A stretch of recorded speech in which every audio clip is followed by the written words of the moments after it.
Sports back with action here at the Victoria Park. We're about to see the start of the second half in this 2020-2021 opening match here of the National Club Championships between Layou FC and Avenues. Avenues are in their traditional red flanked with yellow, while Layou are in the light blue with a dash of pink. Avenues currently have a 1-goal advantage, courtesy first half penalty from Ariel Hector, the captain. You see both teams are ready.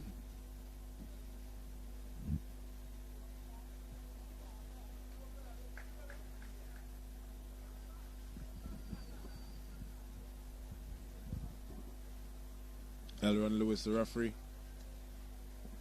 signals his whistle, and that is the start of the second half. Bad knock for Layou, plays it over the top as they're looking to start the second half with a bang. Goalkeeper laid low for Avenues, thumped it long downfield. There's Francis for Avenues, dictating things in the center of the park.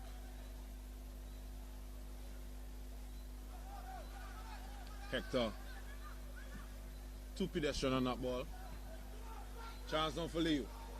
Start the second half of the good save there by Layou. Chance. Oh, what a fluff of a shot there by that Layou attacker. Layou have been getting some decent chances, just not finding the back of the net. Layou have started the second half in the ascendancy. Goalkeeper Layou comes out once more towards that danger. Chance for shot. Prescott takes it, and it's high and way over the goal.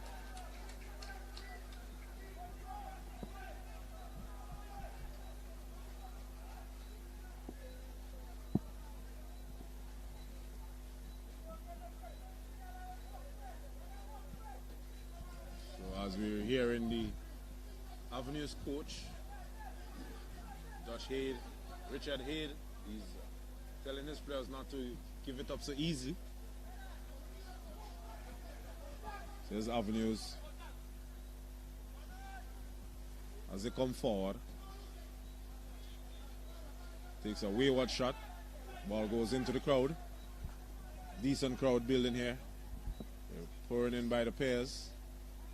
I think the spectators mostly would have been starved in the last club championship of not being able to come into the park, with the COVID regulations and all that in place.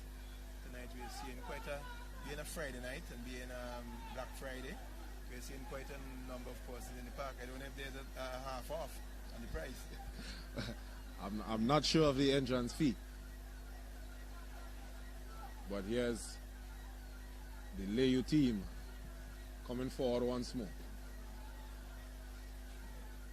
Cross is put inside, but it's well defended there in the end. Long kick downfield.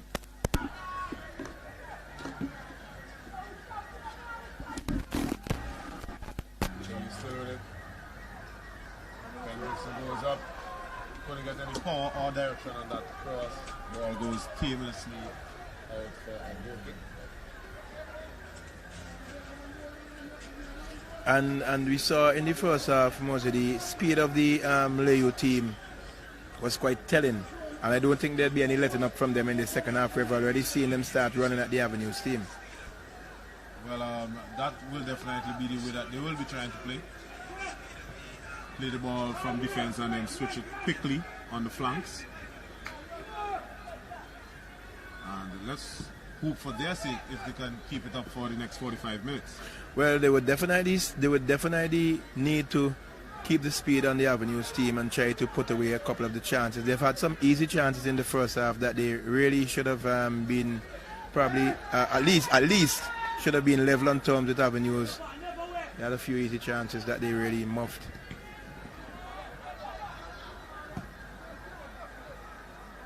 Good switch of ball. Play there. Yeah. That ball came off the boot sweetly. But Layou lose possession and win it back just as fast as they lose it. So here's Fraser. Fraser across, it's deep and it's outside for a goal kick. And that has been Basically, the same tempo from the first half.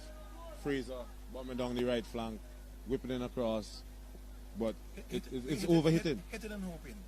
Hitting and hoping. And I think it's something that we need to get our players into, practicing that art, that technique. It's a technique actually, It's a technique in doing it, and it needs to be done properly. So here's Prescott. Prescott, here's the shout of the number 17 as players are losing their footing. But the ball is won back easily by Avenues. It's played down the flank. I don't think there's any catching that. The ball wins the race. A goal kick for Layou.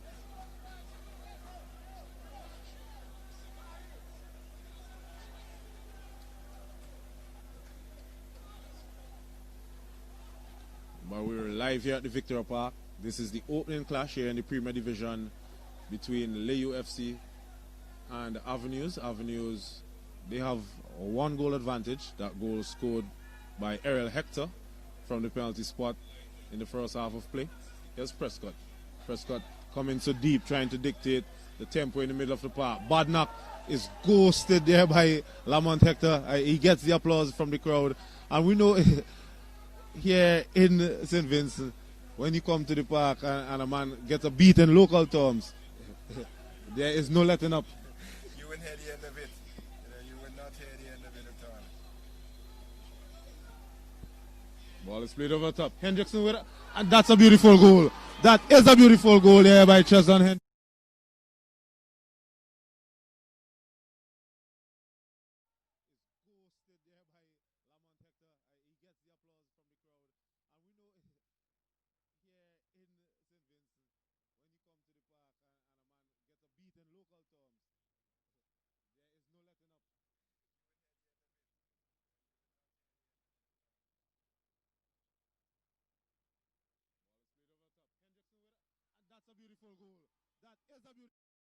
Buried it into the back of the net. He made no mistake this time around. Yeah, and that goal was scored in the 7th minute of the second half, 52nd minute of the game. Yes, it's all level peg in here. And Richard here, the coach for Avenues, a few minutes ago, he was stating that his team should not give it up so easily. But from the very start of the second half, we saw Layou, they meant business. Well, the Layou team has been constantly running, and I have a sneaky feeling that we'll be seeing a few more goals if they continue at this pace. Yes, well, I know we came here to see goals just as much as the spectators. But when you come to see a 0-0 affair, no one is happy about that. Not at all. Although there are some exciting 0-0. People want to see goals.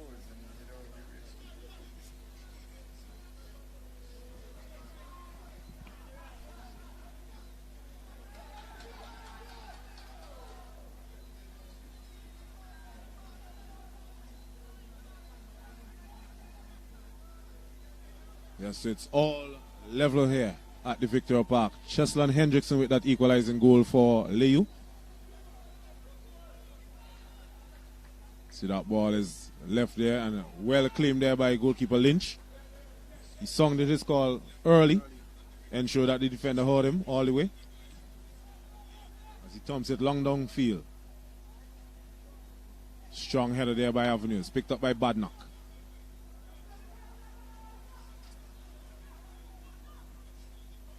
Here's Prescott. Ball over the top for Orion Velox. The goalkeeper was a bit slow in coming out, but he was equal to the task in the end, as the ball was his teammate on that particular play, because it went easily into his arms. It's end-to-end action at the moment. Avenues are trying to get into the game. There's Hector for Avenues. Plays it down the top for Denny. Denny plays it across. That looks offside. He looked offside on that particular play. But he fluffed his lines. He should have at least made the goalkeeper walk there.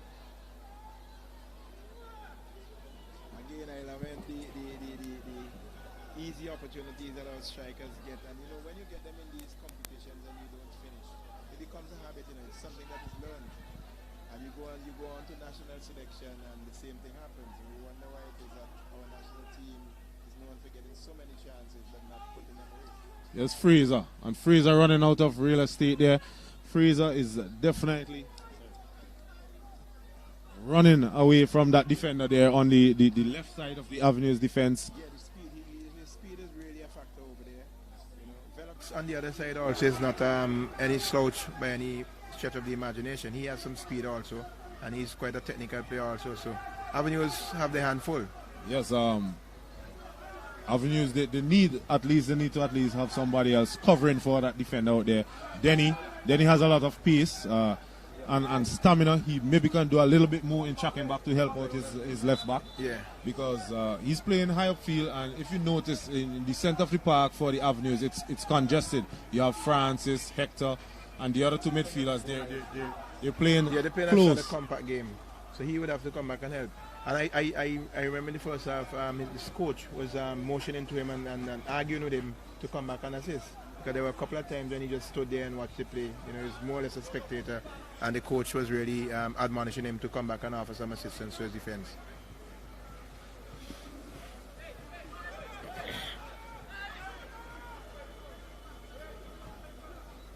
So here's Chandel Samuel picks up the ball in defense. Yes. Chandel Samuel, our former national striker, is playing in the heart of defense for this Layou FC team. Ball is played down the flank once more. Layou are definitely utilizing the width of the pitch, but the cross is once more. A poor one. They're very poor. Very, very poor indeed. I think he had a lot of time that he could have stopped the ball, looked up and pick out his cross. As you see, our player is down. Probably possible cramps. Yeah, because there was nothing there in terms of any collision or anything of the sort. So it's probably just a case of him cramping up.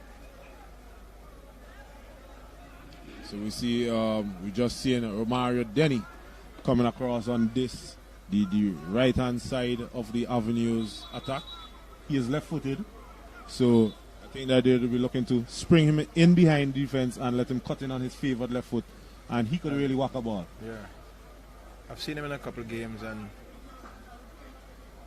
he really does have a pack of good shot. Yes. Also, he takes some very good free kicks also in dangerous positions. So you would have to be mindful and hope that they do not give up any free kicks in dangerous positions just around the 18-yard. That most certainly seems to be cramped for that player over there, you know, because I can't remember anything of him being any ball when going across that area for any tackle of any sort. So more than likely it's cramps. He probably is cramping up. It's pretty early to be cramping up. Well, I mean, in spite of the fact that it's a night game, it's still humid, eh? So I mean, and they're sweating out there. They're losing fluids if he's not properly hydrated, and so on. That could be also an indication of his fitness levels. The fitness level is already in the competition, so that's something they would have to work on, because it's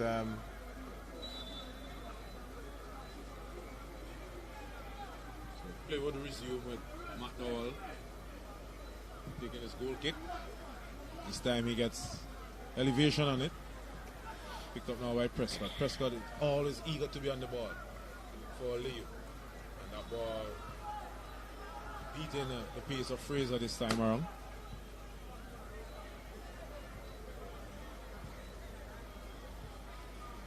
The Layou team seems much more eager in the second half. They're really searching and asking some questions of Avenues. You know, Avenues with the experience though, they have sort of compact their middle. We have Hector and Ratty, and then two others in the middle there. So Prescott commits a foul. Referee is not going into the handbook. Denny is not amused with that goal. And that player, that will be the last bit of action for that player who went off injured there for Avenues. As you see, a change is being lined up here. He is stripped and ready. The number 17 for Avenues. He has already given the fourth official the card. That's Dino John. Dino John. He is set to come into action. As here's Badnock. Plays a delightful through ball. Hendrickson has a chance to double the advantage, and he scores. He rolls it under the goalkeeper, Hendrickson at the double.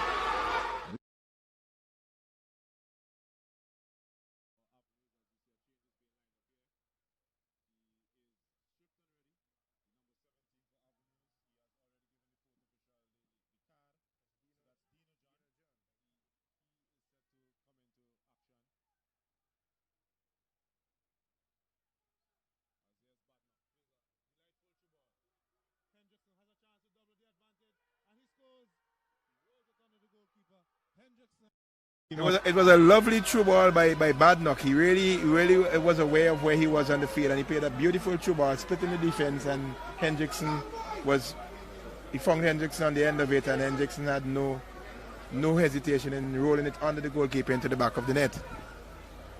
Yes, Hendrickson, he has definitely earned his salary tonight thus far. He has made up for those missed chances in the first half. So here's Prescott.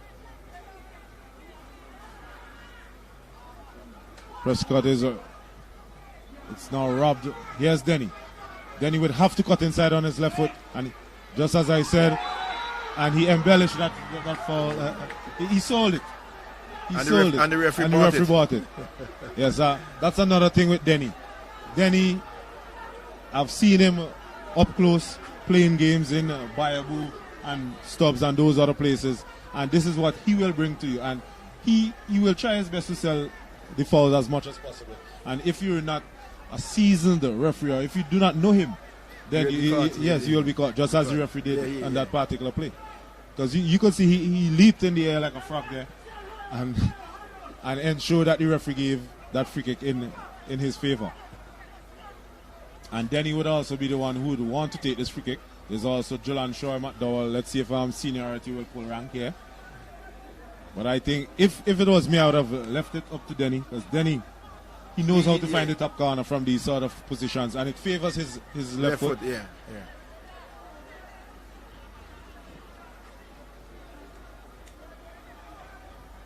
We see a five-man wall being set there by Lynch. Yeah. And also another rule change. None of the attackers could go into the wall now. Yeah. They must be 1 meter away in all directions. There's a whole lot of changes being made to these rules, as we now see. So Romario Denny, he walks away from the kick. Seems to be the number 6. Stefan Samuel to take this for Avenues. The whistle blows, he takes it. It's high and it's wide. No trouble whatsoever. 1 meter away in all directions. There's a whole lot of changes being made to these rules, as we now see. So Romario Denny, he walks away from the kick. Seems to be the number 6. Stefan Samuel to take this for Avenues. The whistle blows, he takes it. It's high and it's wide. No trouble here for the goalkeeper who watched it all as it flew easily over his head. And Denny was gesturing to him, you should have allowed me to take it. I would have at least made the goalkeeper walk.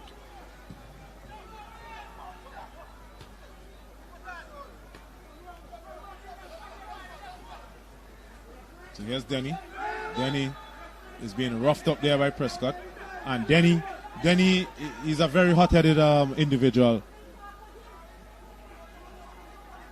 So Prescott receives a Prescott, yellow card. yes. Prescott goes into the referee's notepad.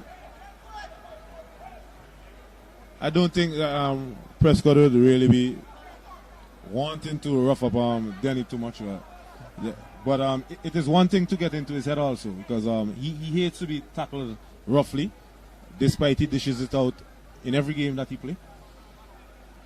But he's easily walked up, so they're probably trying to get into his head. Substitution for Layou. So it's another substitution. Orion Velox comes off. This is for Layou. Yeah, number 10 10 enters the fray. That's Shamal Reed. A free kick there.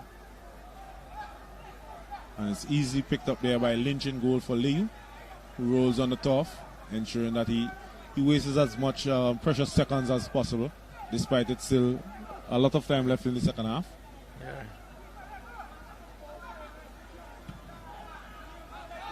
Lynch kicks it long downfield. There's Hector. Hector loses out. But he's lucky that Dina John was on hand to assist him.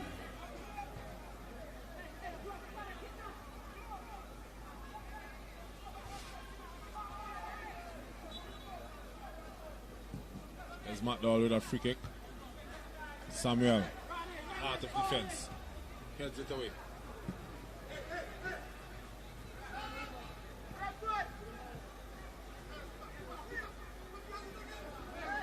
Mario Denny coming deep. Just on Hendrickson wins it for Layou. Ball is played wide. Back to Travis Fraser. And he loses possession, so it will be a throw into the Avenues United team.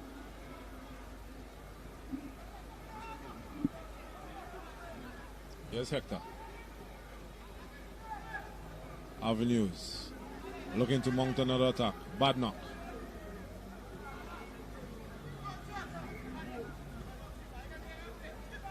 Prescott, ever so present in this middle of the park for Layou. He's all over the park, as a matter of fact. He's making sure that he's breaking up play and distributing the ball as quickly as possible. Ball inside. For Hendrickson, but it's won there by Johnny Peters for Avenues. Dino John with a heavy force touch allows Layou team to win back possession.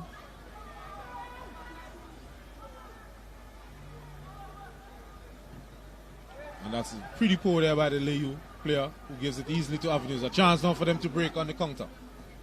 Plays it over the top for Denny. Denny has a chance. He has to put it onto his favored left foot. And his touch is too heavy and easily dealt with there by the defense.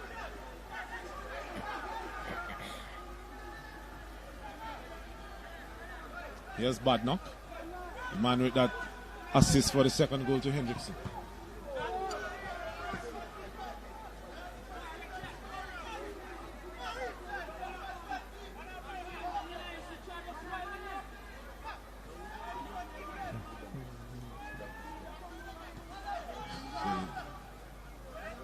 So here's Layou as he comes forward once more. Gets around Johnny Peters quite easily. But the cross was poor, but missed there by the defense.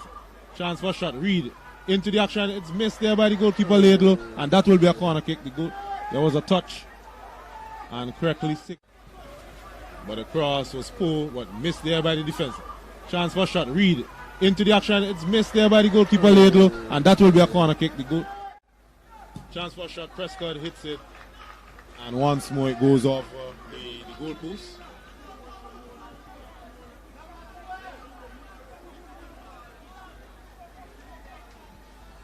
Substitution for Avenues, the number 12 player, that's Chad Haynes. Chad Haynes is out. By Dopwell, Sharon Dopwell, yeah. Number 19.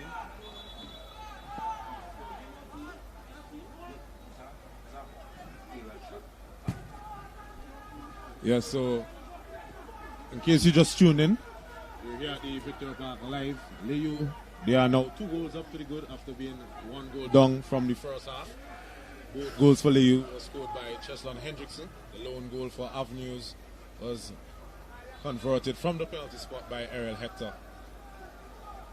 Avenues, they are the team that finished 3rd place in last season's competition. Premier Division competition. While Layou, they are the winners of the first division. Yeah. So I guess Layou bringing with them, they're showing that they're not here. They're not here by fluke. Just to make up numbers. Just to make up numbers. They're here to compete and compete. They are doing. Based on the team that I see Layou have and the way that they are playing, they should pose a threat to a lot of teams here in this competition. Definitely. They have a very young, vibrant team, full of speed. They have experience in the back there, Chandler Samuel, and in goal, Kenyon Lynch. So they have quite a bit to work with. Yes, Dopwell gets his first touch for Avenues. He's running with it, but he loses possession to Badnock. There's Hector now for Avenues.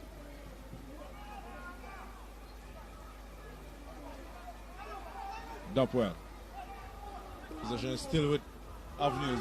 Lovely ball around the back there. Avenues has a chance. He cuts it back, but the defense was on hand and made sure that the attacker did not get a shot in. It will be a corner kick now for the Avenues United team. That's probably the best attacking play that they have done in the second half. In the second half so far. But I still think if he whipped it across the goal, there was a player on the far side who was free, who could have gotten a free header in or even a tap in. But he chose to hook it back. played back on the top of the penalty area.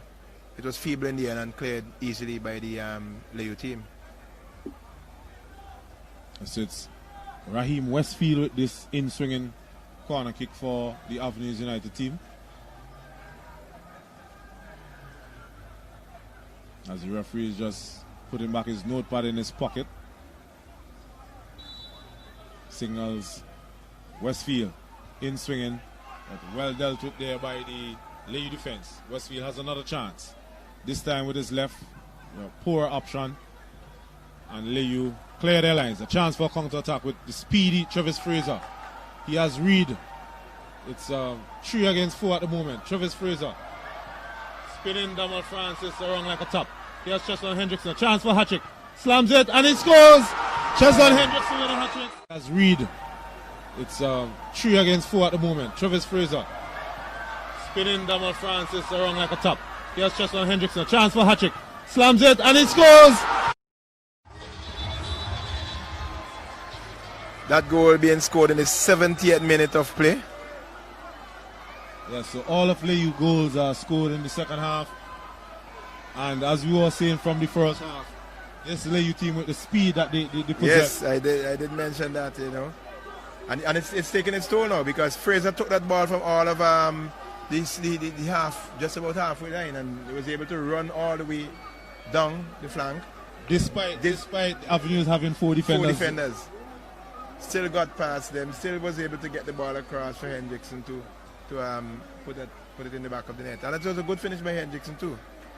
Yes, indeed. When you one-on-one with the goalkeeper there with such a tight angle, the best bet is to go high and hard. And that is what he did. And the goalkeeper in goal, he is not much of a tall figure. Probably just about 5'5", if my measurements are correct. So why not? And Hendrickson, he did the right thing. Yeah. And he scored. So the first hat-trick of the competition being netted by Cheslin Hendrickson of Layou. Layou, they were promoted from the first division after securing the title in that competition. And they're showcasing their immense talent here. Something I would like to find out though, was Hendrickson the top scorer for the first division? I'm not sure. I do not have that statistic on hand. But now here's Avenues with a chance. Doppwell, the substitute, was well thwarted there by goalkeeper Lynch. And Lynch showing his experience coming out there and narrowing the angle and forcing the player to make that decision. And he came up with a big save there for Layou. Yes, and Layou were almost caught out there. They say the easiest time to concede is when you just scored. When you just scored, yes. Here's Reed, and it will be a corner kick for Layou. As we see some members of the other teams who will be playing the next match are now entering behind the goal, doing the warm-up sessions in. There will be a mammoth clash coming up next. That will be between the champions of the Premier Division, Hope International. They will be coming up against the runners-up in System 3 FC. Yeah.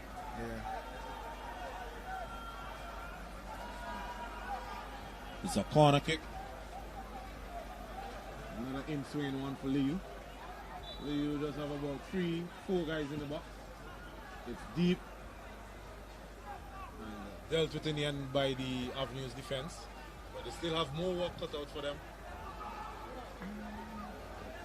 And that's offside by Fraser. And most of the speed of the Layou team is definitely taking its toll on Avenues. You can see. I would not be surprised if they continue at this pace and not able to get another goal. Play for Layou is down though. I think that might just be cramps also. Yes, so we see 2 changes here being lined up, one for either team. We have Layou, number 19, Kobe, Mingot. I hope I got his surname. Mingo, that's probably French. Yeah. Weird surname to have in St. Vincent. The first time I'm hearing that. He played with the under with the juniors also. He played with the Layou junior team, and in the competitions, the breakaway masters and so on. So. Okay, we also have Michele Kolzak, one of the twin brothers. Yeah. He will be entering for Avenues. Just awaiting will be coming out. It seems to be Raheem Westfield, the number 7 for Avenues. His time is up here, and he's not happy with the decision.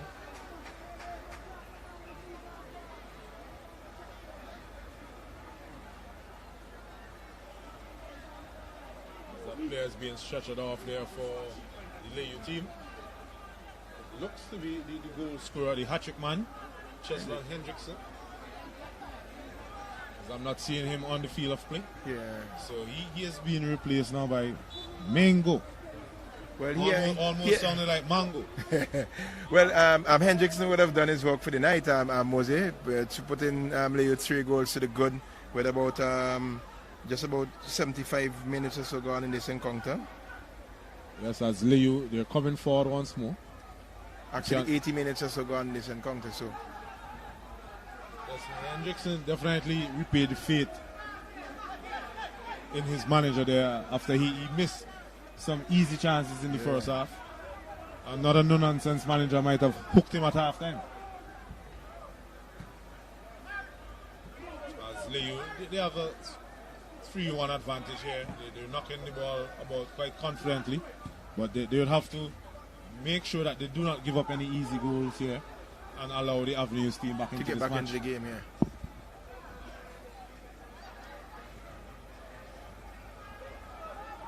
Avenues once more attacking down this. Layou, sorry, attacking once more down this right-hand side. And it has been a disaster for this Avenues defense on the left-hand side. They've really fallen apart. They've really fallen apart here in the second half in terms of the defensive structure. There's really no structure in terms of defense. There are 4 players across the field there, but basically the Layou team, especially over on the right flank, are running at them. They're really taking the left wing back at will. And Travis Fraser is really using his speed to his advantage and to that of his team. As you see a change being made here by Layou, there's Ridge Samuel. He will be entering the match. Right, and he replaces Ronsil Badnock, a.k.a. Bones. Yeah. I don't think he's Bones anymore. He has filled out. Yes.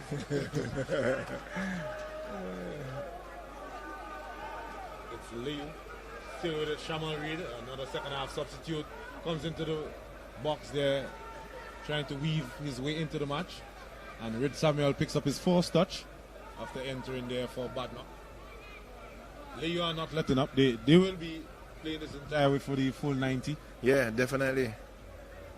Because the players they have brought on, they're just as good and even as quick as those who would have come off. You know, you see a substitution being lined up here for Avenues. That's Dukari Hector. Yeah. To check into the match for Avenues. And Hector was one of our better young, better youth goalkeepers. I see he have switched to playing out now. I don't know if he had too much of the goal, but he was one of our better young goalkeepers, and he's now playing out in the outfield for the Avenues team. Yes, so they say he is set to replace Lamont Hector, number 8. So Hector for Hector. Not sure of the relation.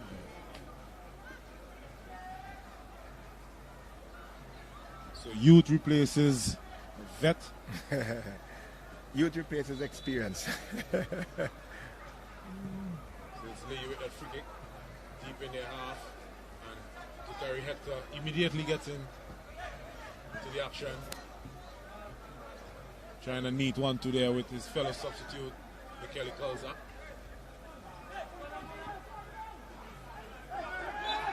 And Hector is fouled, and that ball was still rolling there. Peters, he should know better than that. Free kick is taken short, goes all the way back. Ball is now with McDowell.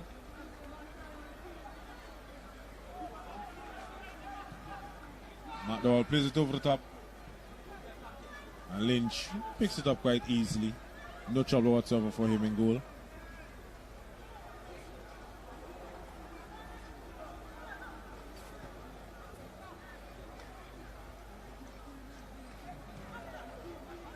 Dennis Prescott. The neat back flick there to Samuel. Prescott gets it back and loses possession there to Dopwell.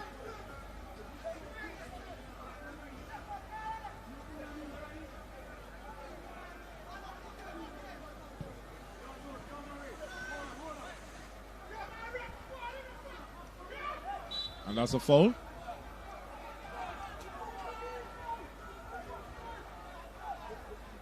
Free kick now to Avenues. Damal Francis picks up possession. He'd be the one interested with this free kick. Goes short and across to Hector. Hector tries to find Kolzak, unable to do so.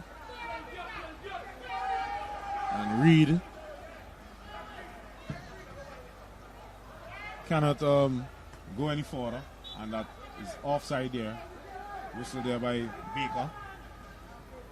It was another change for Layou, number 25 for Layou. Ali Hanaway Jr.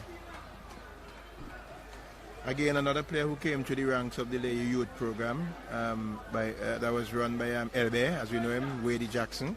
He's also the coach of the Layou senior team now, so he has quite a lot of his young players who would have come to the ranks at his disposal. Yeah, so Dennis Prescott has left the field, replaced by Hanaway. Prescott had a very good game. Yes, definitely so. Very influential. I think he was probably the best player for Layou. On the field despite Hendrickson's hat-trick. Yeah, definitely, without a shadow of a doubt. Almost a short pass there by Layou. They know that the game is coming to an end, but they would not want to let in any easy goals here. Hendrickson, Fraser, tries to play in another speedy attacker. And once more, it's the attack down the right-hand side for Layou. Fraser with a heavy force touch and a pull cross. Fraser's speed is very, very, very good, but his crossing. Yeah, that's something that the coaches will have to look at and work with him. He is very speedy, very nimble on the feet, but his crosses, I think they will have to do some work with him in terms of his pacing. You know, he runs down and hits everything hard across the field, hoping that something would happen. Definitely some work would have to be done with him. Foul and free kick there for Layou.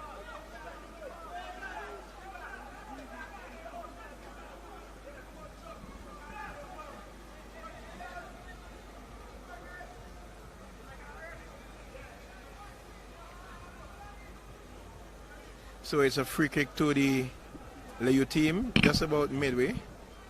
Yes, midway into the Avenues half. We see the number 25. That's Ali Hanaway Jr. lined up behind this one. Let's see what he has to offer. Goes and goal, he kicks. Oh my gracious, and that one there. The goalkeeper a little bit lackadaisical. That one striking the upright and coming back into play. That could have easily gone into the back of the net there, Mose. Yes, Layou, he probably thought that the match was going to end at that kick. Because he got his bearings all wrong. Thought that he had the ball covered. Yeah. But it was a very good free kick there by Hanaway, and just to be denied by the upright. So here's Mingo. Some neat footwork. Can't get around Hector. Here's Johnny Peters coming forward. Treads it down the line for Michele Kolzak. But there's Shandell Samuel, with all of his experience, shepherding that ball out of touch, and gets the applause from those on the bench for Layou.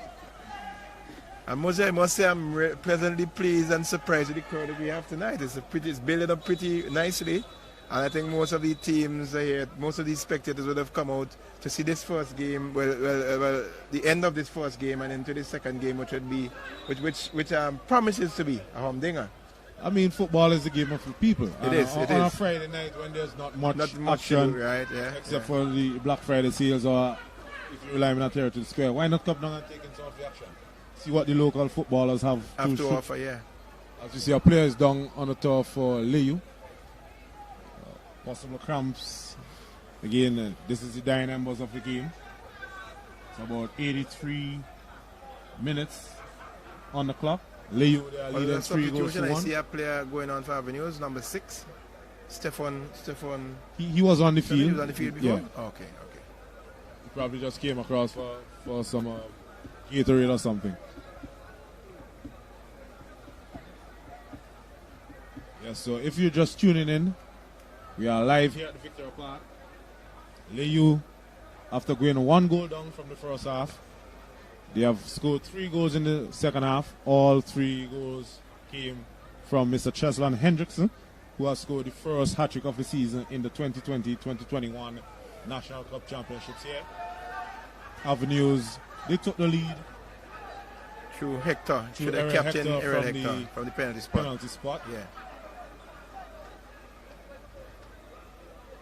And Hendrickson replied in the 52nd, 60th and 70th minute of play. Here's Lynch with the goal kick for Layou.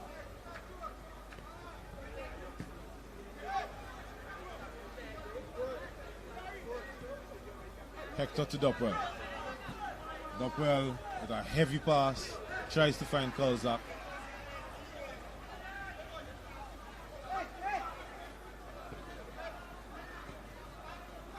Yes, Layou, despite the many changes thus far, they're still playing the same way. A lot of speed, knocking it about quite easily from defense. And that is what you want, is that shows structure. Yeah. And you see, you have a lot of young players who would have come to the youth program, as I mentioned before, and they are very brave and talented individuals, and they're not going to let up. They're not going to let up on Avenues at all tonight.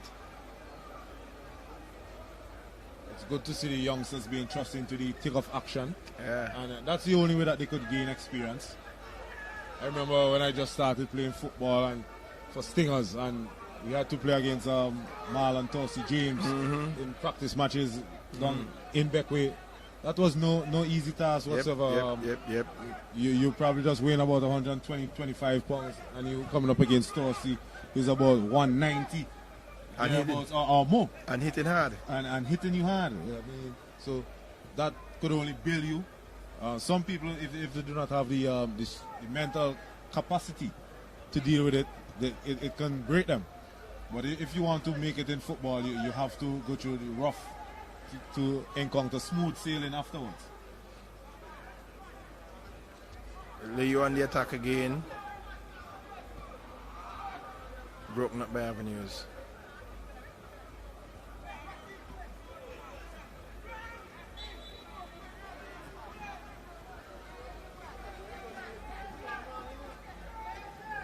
I think Avenues would be disappointed the way they played the second half. They had a much better first half, despite really threatening the Layou's goal. But Layou, they definitely, I think that the manager had it for them at halftime. At halftime, yeah. So they definitely answered him with a attacking display, especially Fraser and Hendrickson. And if you know Layou is a team that is, as I said, brimming with confidence. So anytime you have a competition and Layou, Barley, those teams, they always come to the park with a lot of confidence, and the spectators come out in droves to support them. Yes, those sort of teams always have a strong followers behind them. I remember some years ago there was the interleague finals between Layou and Barley. My goodness, and the park was rammed. It was ram-packed. Yes, I think that both villages they probably represented about 80% of those persons who attended the park that night. I remember that. I remember that very well. And that game, it was a sweet match. Yeah. And when you have two villages who are so closely connected, who are similar, it really builds and adds up for quite an enticing encounter. Layou and Barley, always a humdinger when they meet. So we're entering the 89th minute of play at the moment, as a player goes down just in front of his goal line for Layou. Another cramp possibly. Can't quite make out who that player is at the moment. So you see Chandel going over to him, asking him what's up. You see cramp, you can see the agony on his face. So this early in the competition, let's hope it's just something mild. Because you do not want to be missing games so early in the campaign. But not only that too, in for the second goal that Layou scored, they scored it when Avenues had 10 players on the field. Remember, one of their players was down and he was just stretched off. he was just shut it off behind the goal, and at that point in time, Layou was able to capitalize. Well, it was a good play, and a good play by the Layou team and a good goal, but they had 10 players on the field at that point in time. Yeah, so when you have the numerical advantage, you have to make it count, and that's what Layou did. Exactly. So Lynch, as he plays it short to Samuel, as the modern game has now changed quite drastically, with almost every team that's playing football right now has adopted this short approach to playing the ball from the goal kick. It can be quite disastrous for teams who are not comfortable with ball at the feet. And don't have the technical players for that. But when you see teams like Barcelona and Bayern Munich and Liverpool who play those short passes from their defense, that's a good save there by Lynch. A good shot. It seems to have been ducked well, but Lynch was equal to it. So Lynch comes to the Layou team or brings to the Layou team a wealth of experience, and I know the defense for Layou will be comfortable in playing, because they realize that Lynch is behind, and when you are a defender and you have a good goalkeeper in goal, it builds your confidence. Of course, and it makes your job so easier. Yeah, You know that at least if a play goes through your defense, you know that 9 out of 10 times the goalkeeper would be there to stop it. And he's comfortable with balls in and around the area. Yeah. And we saw it a while ago, that save that he made. He was able to come off the line and narrow the angle on the player, forcing him to make a decision. He was asking questions of the striker, and eventually he won out. And that's what you want to see from the goalkeepers. You want to see them imposing themselves in the game and making sure that when they are one-on-one against an attacker, that they come up, thumbs up. Well, we are actually into time added on. We entered in 91st minute. We have not seen any indication from the fourth official as to how much time we are added for stoppages. But I guess he was at some point. We'll have to wait and see. Throughout this match, I have not seen him with any card or anything showing up with numbers when it comes to substitution. So I'm not sure how we will be able to know. Well, he's actually operating from a tent directly ahead of us, so I guess we're being blocked from actually seeing what he is doing down there. Nonetheless, in this day and age, I hope that the Federation at least has in their possession. They do. Well, I mean, and there we go. As that is the end of the final whistle here in the first match in the National 2020-2021 Club Championships. Layou coming out trumps 3-1 against Avenues. All goals for Layou scored by Cheslon Hendrickson. Yes, so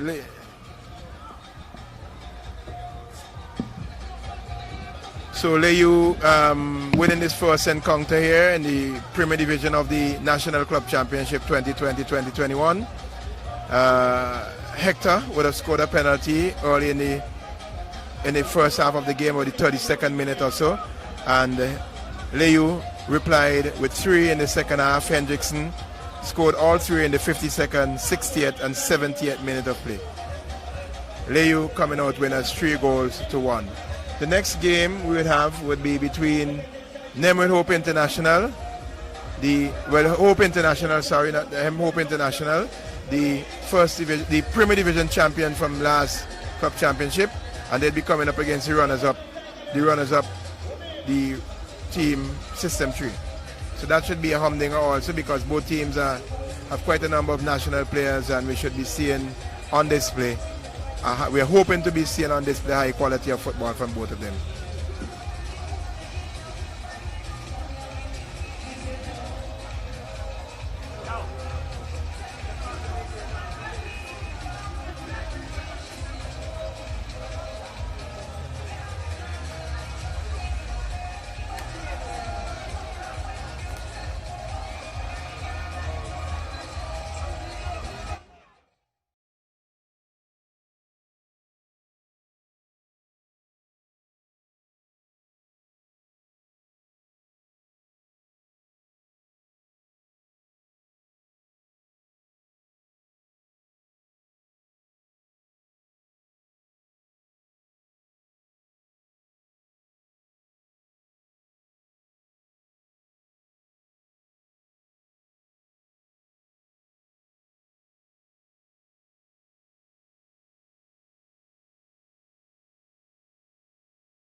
So, what do you think your team can improve on from here on in? More team spirit, really and truly. We need to stop blaming each other on the field. After a mistake, look to do better instead of trying pointing fingers and blaming each other. We need to have more of a team spirit. Thank you, Mr. Hector, and better luck next time. Again, Hendrickson.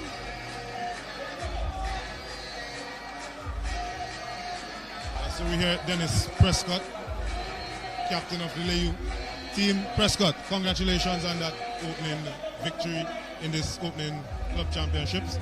What can we expect from Layou team in this Premier Division? Well, I think we should expect greatness because this is a young, talented team. We work hard in training. And we're coming out in games and do exactly what we was trained to do. And all the kids have a bright future against them. Yes, we know you're a member of the, well, you used to be a member of the national team. I'm not sure if you're still with the national setup. Well, we see that you've definitely brought your vast experience here today. You are all over the field and you basically orchestrate the things in the midfield. You're breaking up play and distributing the ball quite quickly. Well, I am one experienced player in the team, so that is my role and function. So I have to go out and do it.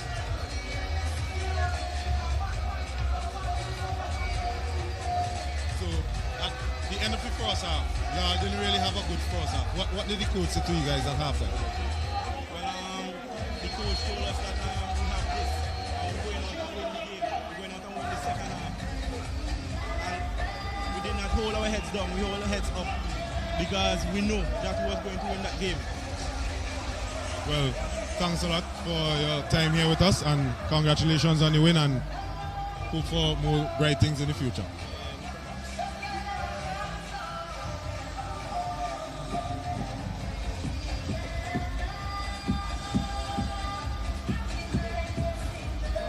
Yes, so we're here with Cheslin Hendrickson.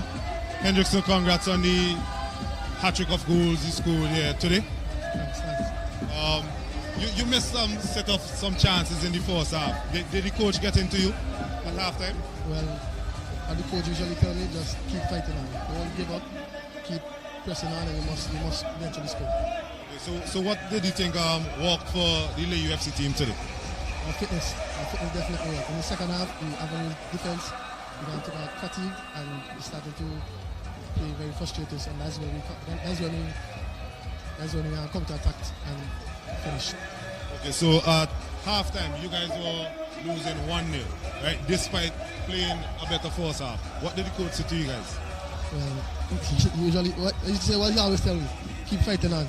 Don't give up because we play the team in friendlies already and we beat them. They beat us sometimes, but we play to our strength, which is fitness, as we train in almost every day, and the fitness really showed out today. So, have you set any goals for this year's competition? Yeah, I'm aiming for the most goals for this competition because we come up from the first division, they look at us as underdogs, and we will show them that we are forced to be reckoned with. So what else can we look forward to from Cheslin, Hendrickson and Layou in this competition? Well, as usual, Layou is a fighting team. We don't give up, so you can look for fighting, excitement, and a lot of goals. Thank you, Mr. Hendrickson.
They bring the other can now, Moses.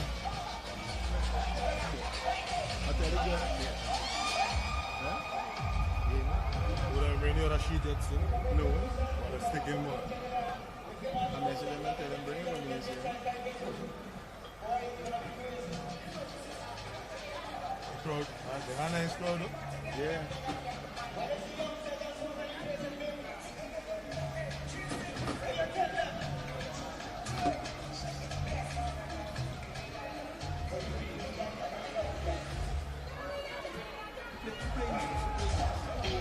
Hope and system 3.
Yeah, welcome to game 2 of this doubleheader in the opening fixture of the 2020-2021 National Club Championships being held at, games being held at Victoria Park tonight.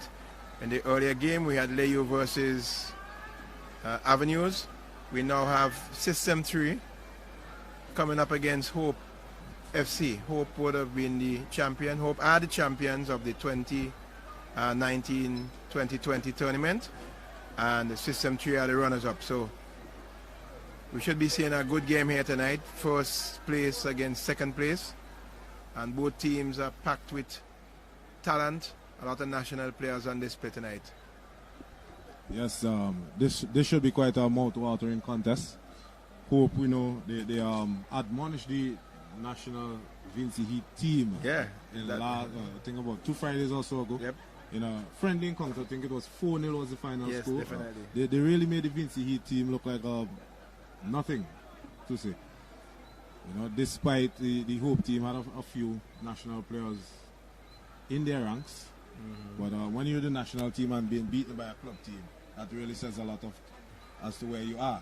Well, I mean, it's not the first time that has happened. The great Brazil was once beaten by Atletico Madrid in a warm-up game. So,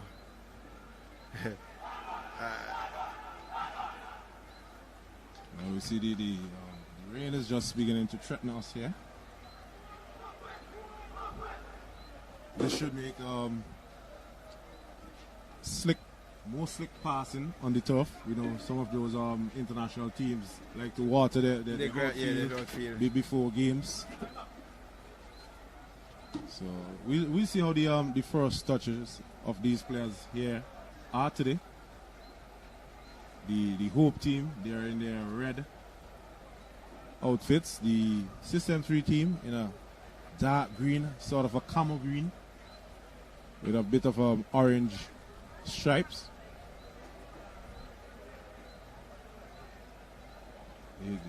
Rain has sent the nice crowd here at the Victoria Park Into the deep stands. into the stands.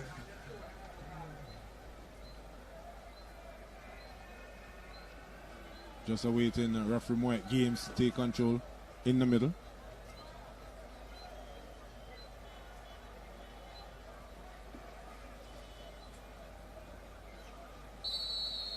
So that's the start here. And this is the mammoth clash between reigning champions Hope International against System 3 FC, who are the runners-up.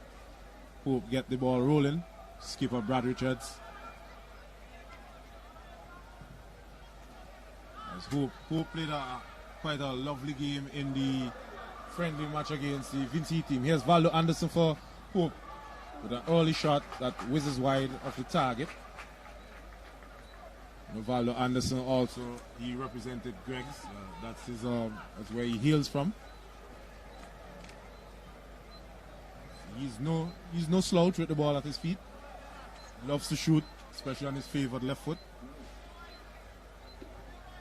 System 3 with the goal kick, taken short. Seems to be Kevin Francis. There's Anderson. Picks up possession.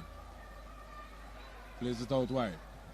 Seems to be Millington, but his cross was blocked. System 3 have a chance to break, but the rain has already ensured that players are losing their footing quite easily.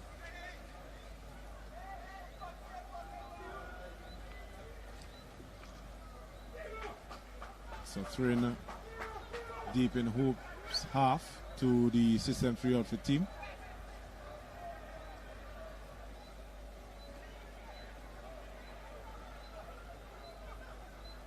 This is live action here. This is the second of a doubleheader here at the Victoria Park. This match is between the reigning champions Hope International FC, who are decked in red, coming up against runners-up System 3 FC in the camo green.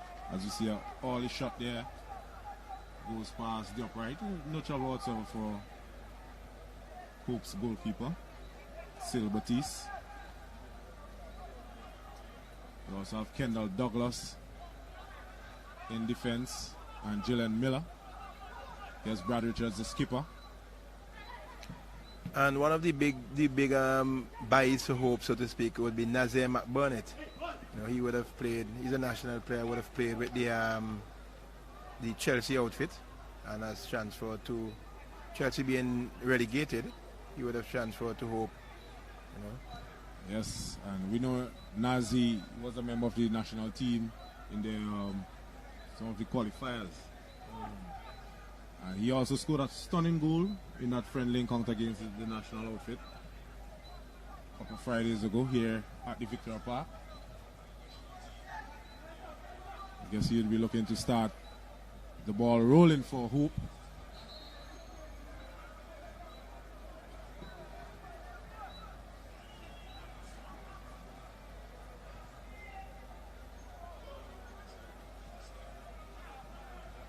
It's Hope with a cross inside. Well defended there by Sutherland.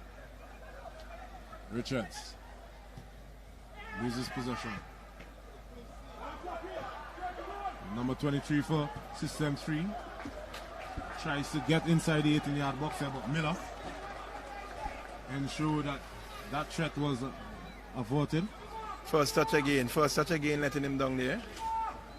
Yes, so we see the basics that needs to be worked on for a lot of these local footballers here. So it's a throw-in for the free kick, for the System 3 team.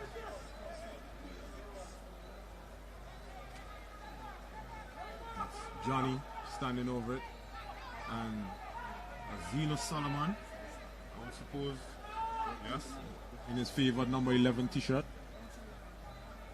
I think it would be Solomon to whip this one in, but there's also Johnny.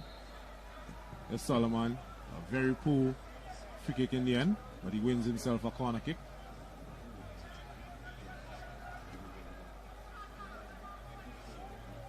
Reigns has just seized now for a moment. We see the crowd coming back out immediately from under the stands. Corner kick is taken. but he's just doing enough. Brad takes his eye off of the ball there. Loses possession to Solomon. Solomon takes a shot, but the defense was back on hand and made sure that ball went out of touch for a corner kick. So system 3 applying some early pressure here on the Hoop International outfit.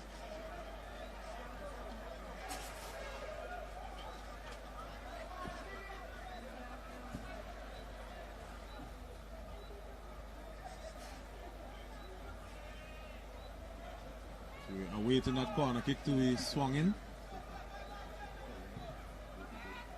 Can't beat the first defender. Solomon takes a shot, falls to the feet of the youngster there who couldn't get his foot wrapped around it, but Kendall Douglas comes out and shepherds that ball outside for a corner kick, a third consecutive corner kick for the System 3 outfit.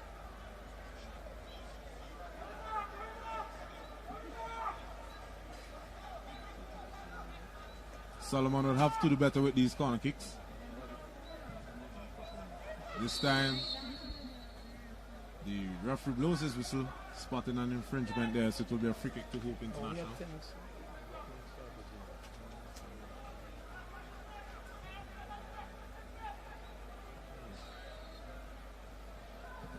So here's Miller. Finds Valdo Anderson. Plays it out to McBurnett. McBurnett has Johnny to contend with. Cuts inside.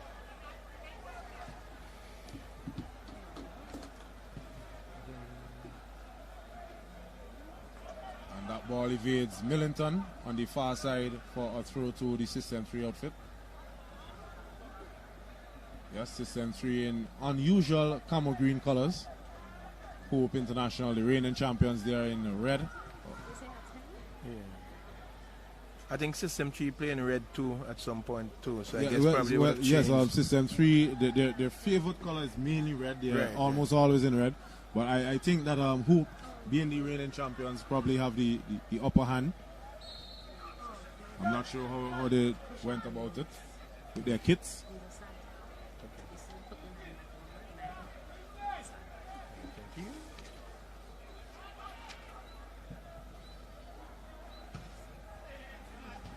Poor touch there by the Hope defender. Allows Johnny to get inside. Takes a shot. A deflection there. But Silva TC, he was equal to the task in goal for Hope. Just got a big hand to it and turned it over the post for yet another corner kick to System 3. They've had about 5 thus far in this first half. Yes, and they're pressing, they're really pressing. But the Hope defense, they're holding their own.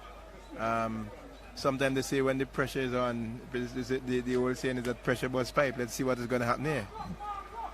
Yes, I think that System 3, they have come out with a game plan to not allow the Hoop International to get into stride, get into the game and knock the ball the way that they want to and dictate it. It's taken deep. Good defending there by Hoop, the number 3. Douglas. So here's Batiste. Plays it out to Miller. Miller tries to find number 16, who does well to find Enrique Millington. Switches play out to McBurnett. McBurnett has his teammates ahead of him, but he likes to go back to defense with Kendall Douglas. So number 16 there for Hope, Mr. Tevin Thompson. Gifting possession to the System 3 outfit.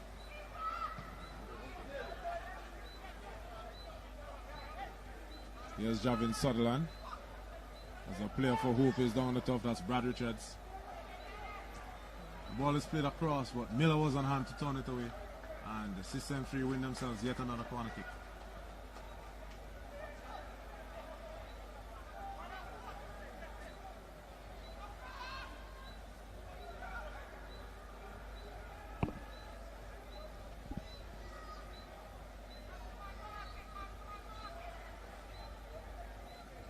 System 3 have earned themselves yet another corner kick. Oh, okay. Oh, that is nice. They're ramping up in the corner kick. Thus far, they have yet to do anything meaningful with it. This one is very flat and cool. He gets another chance. As Johnny whips it in, Silbertees, some big hands, grabs it quite easily, throws it out to Matt Bonnet, who has a lot of pace, but he can't control cleanly. And the ball goes out of touch. He's just telling his goalkeeper to throw it ahead of him and not behind him. Pushed there by Kendall Douglas, but unseen by referee Mark Games. Recovers and knocks it out of touch. Concedes yet another corner kick. This has been the team thus far in these opening 10 minutes in this clash between System 3 FC and Hope International.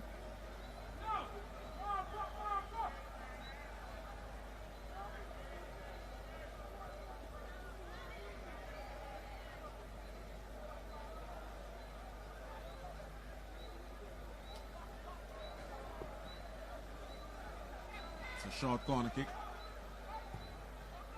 Solomon takes it, hits it way too hard, pretty poor in the end, and it goes harmlessly out of touch for a goal kick for Hope International.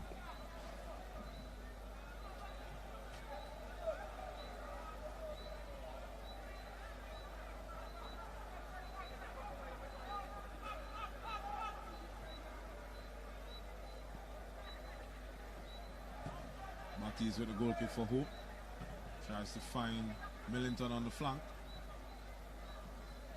There's Brad. Plays it short to his fellow midfielder.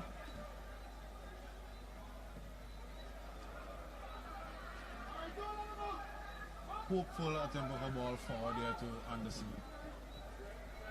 And System 3 mops up quite easily. Javin Sutherland on the ball here for System 3. Plays it over the top.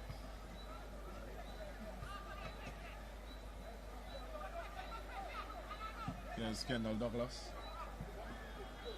Nazim McBonnet does well to keep it in touch.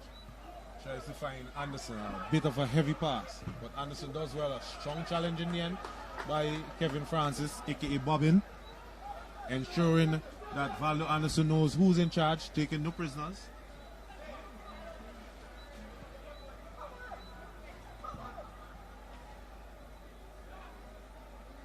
So here's System 3.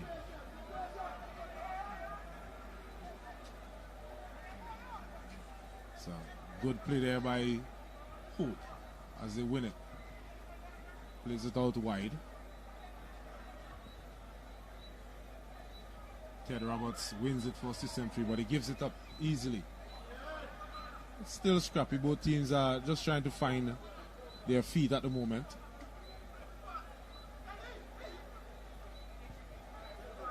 Johnny goes back to Sutherland.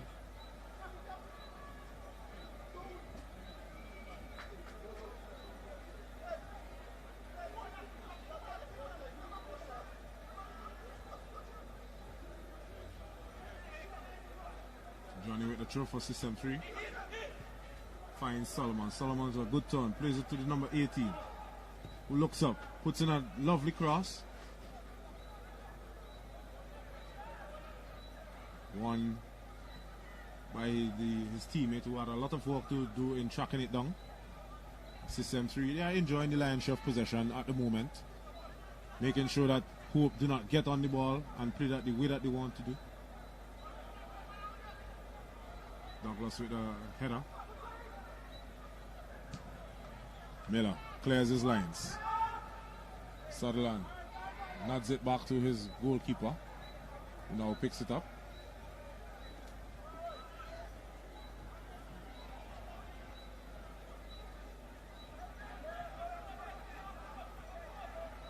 And that goalkeeper, Mose, is one of the national under 17 goalkeepers who would have traveled with the team to represent St. Vincent and the Grenadines in competitions last year. As Mr. Garwin Davis. Yeah. Yes. Quite an accomplished goalkeeper, I must say, too. So we have Sutherland. Sutherland goes back to Davis. Davis showcasing his ability to play both feet.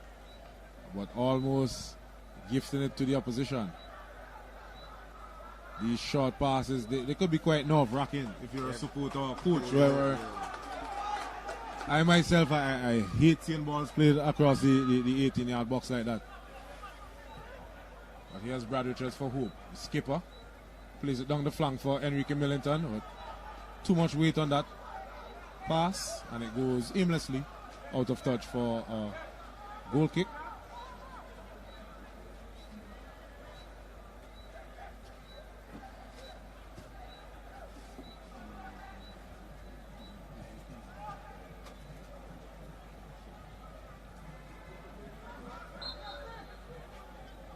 It's a free kick to the Hope team.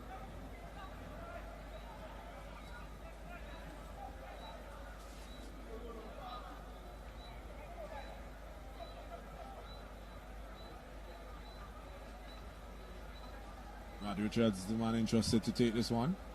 It's a one-man wall here. It's pretty deep.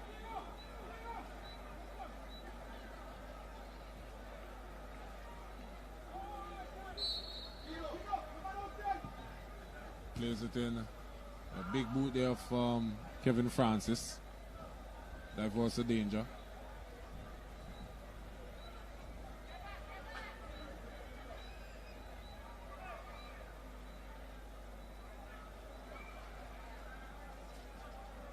It will be a throw into the System 3 outfit. System 3, they are playing in this camo green attire.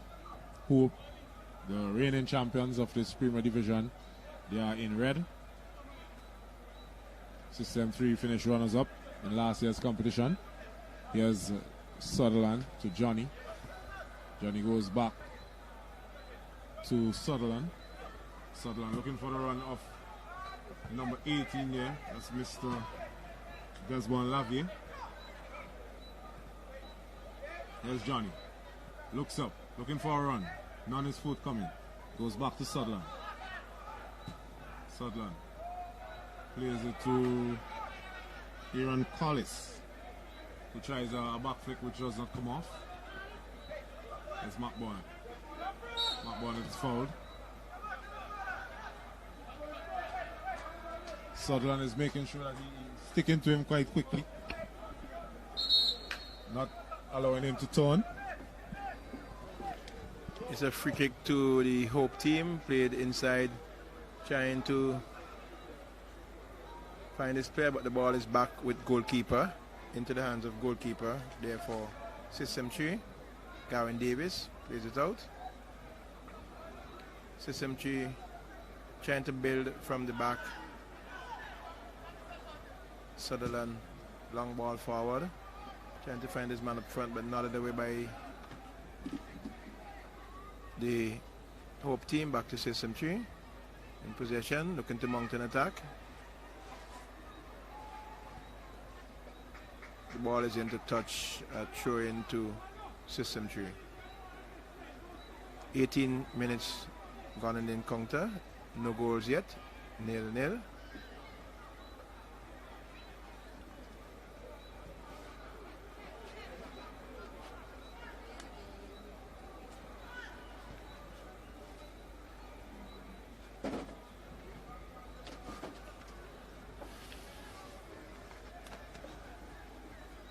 We have a slight drizzle here at the Victoria Park and making the ground a little bit slippery.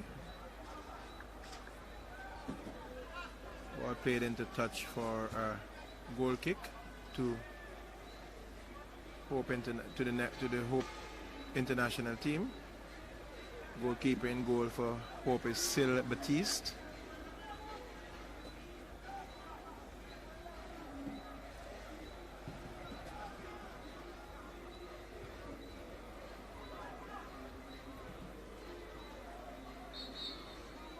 Infringement foul against System 3, free kick to Hope.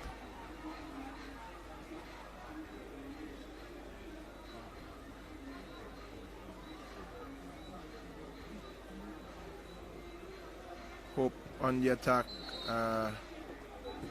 cleared by System 3, an infringement. Foul committed by the forward there for Hope. Francis plays it across, finds Sutherland, back to his goalkeeper.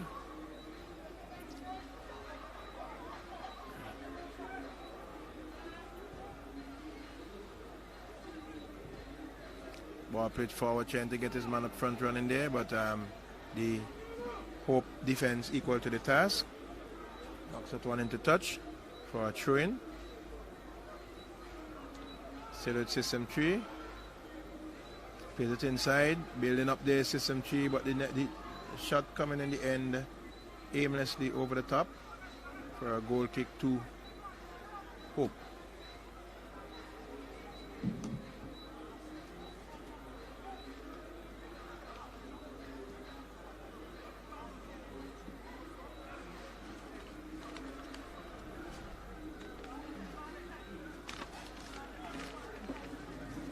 Batiste motioning for his players to go forward as he takes a long one downfield.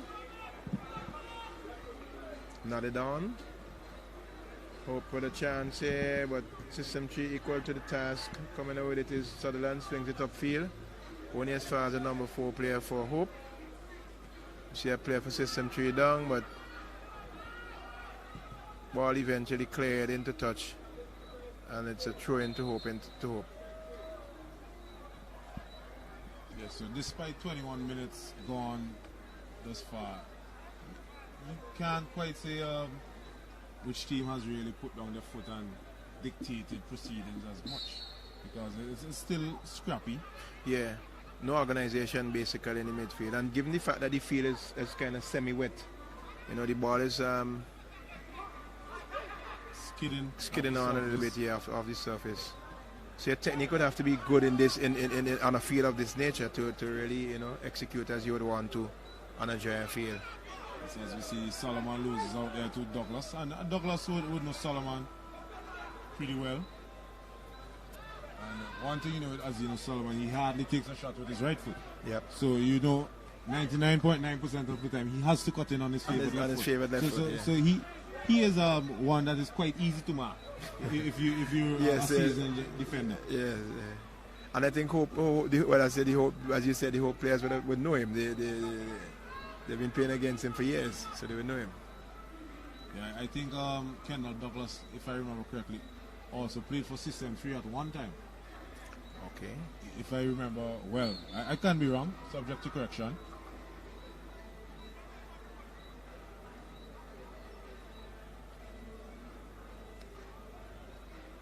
So you see a free kick now to Hope. Far way out. Brad Richards once more is set to deliver this one.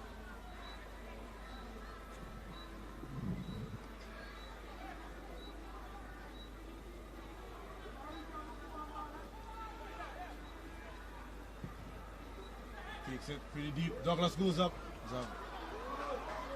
Did that ball cross? No. We do not have goal line technology. We have to rely on the talents of the referee and his assistants. The assistant was unmoved. For a moment there, Hope were about to celebrate. They were sniffing. But Gavin was able to make a dive back, and eventually came up with that one. Yes, that's one thing that the System 3 defenders will have to be wary of. It's Kendall Douglas's prowess in the air. He's very good at heading. So here's Johnny coming forward from his defensive position. Started there by Rodney Lewis. Ted Roberts also coming forward from his defensive position. A youngster. The ball falls easily there, but he hits it right into his teammate, and this time it's into the back of the net. Paul and Joseph, I think it is, yes? Goes the back of the net. Also coming forward from his defensive position. A youngster. The ball falls easily there, but he hits it right into his teammate, and this time it's into the back of the net. Paul and Joseph, I think it is, yes? Point in the earlier game of the crosses. Ted Roberts made a very good cross there. It was low, and it came across, gave the defenders some trouble. They were not able to clear it quite efficiently, and it resulted in a goal. Yes, and that was with his weaker right foot. Yes, of course. He is predominantly left-footed. Left-footed, yes. So that goal scored in the 24th minute. So System 3, they have Drew Frost blood here in this mammoth clash between System 3 and Hope International. Hope International, they are the defending champions in this, the premier competition. System 3, as I said earlier, they finished runners-up.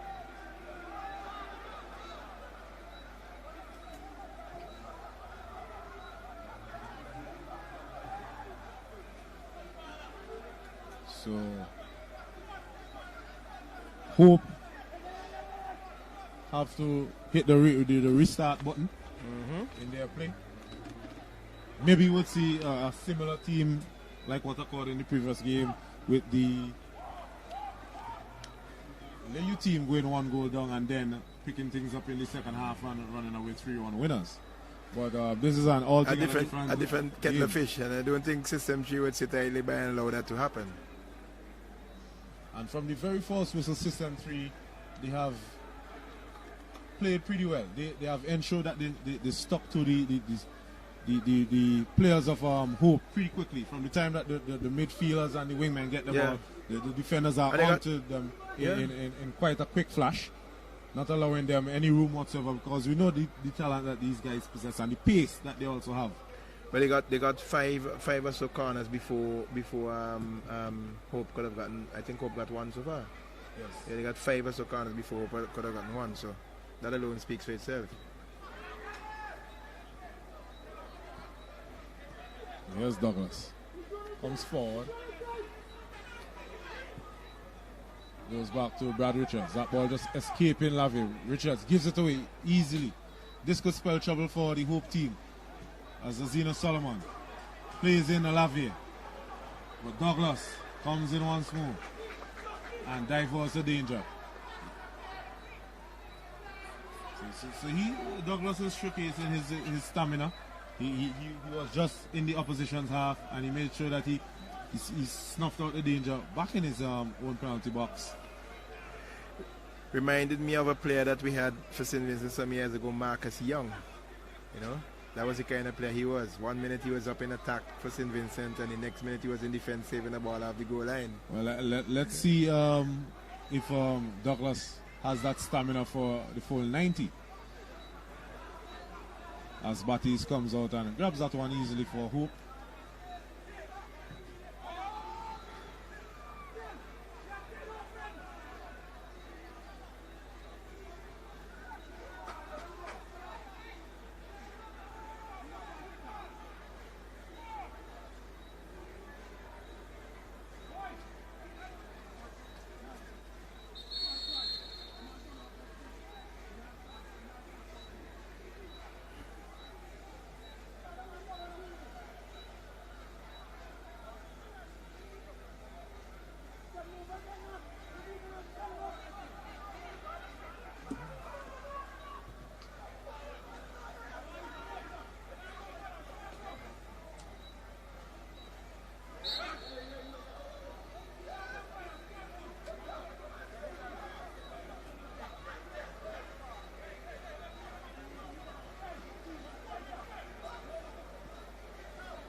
System 3 is looking to come forward once more. Lewis just losing his foot in there as Lavie picks it up now for System 3. Spreads it wide to Zeno Solomon. Has a lot of room to run in. Goalkeeper Silvatis comes out, just manages to get a hand to it. Carlan Joseph, he was trying to set himself when he would have been better off slamming that ball into the back of the net first time. Chance goes a begging and medical attention is set to be meted out to Jalen Miller in defense for Hope. He set himself when he would have been better off slamming that ball into the back of the net first time. Chance goes.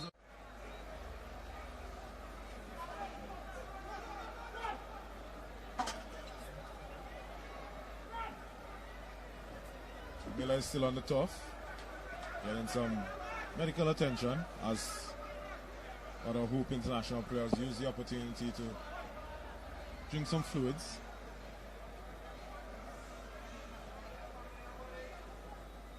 As we see Brad Richards, the skipper, coming to the touchline to receive some information from his manager.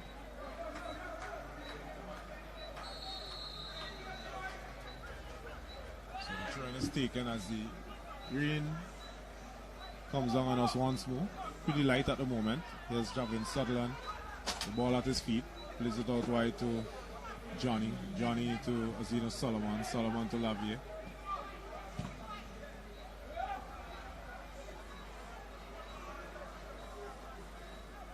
Matisse comes out, fumbles, but Regattas on the second attempt.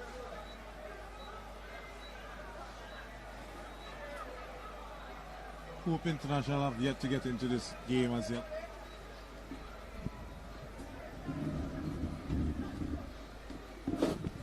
As you see, the rain is just threatening our livelihood here at the moment.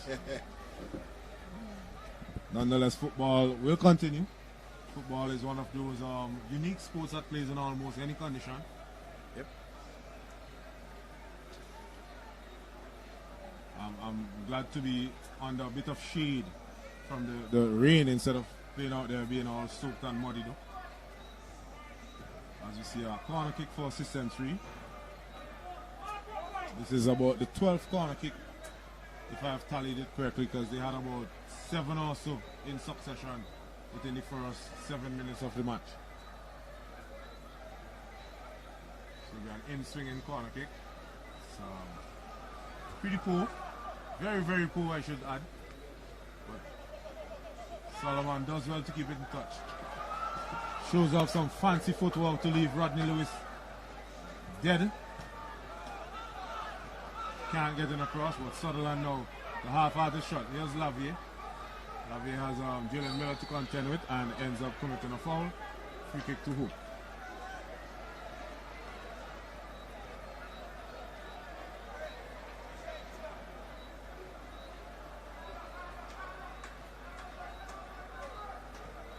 So Batiste comes all the way out there to take that free kick. And so they're trying to knock the ball about. There's Anderson. Anderson cushions it well. Plays it down the turf for Nazir McBonnet. Comes inside. Takes a shot straight at Davis. And Valo Anderson, he levels the scoring. He had 2 bites at the cherry. And end shows at the second time of asking, he buries well. Plays it down the turf for Nazir McBonnet. Comes inside. Takes a shot straight at Davis. And Valo Anderson, he levels the scoring. He had 2 bites at the cherry. And end shows at the second time. The nurse putting an injection into the wounds there of the System 3 outfit. It's 1 apiece here at the Victoria Park in the 33rd minute.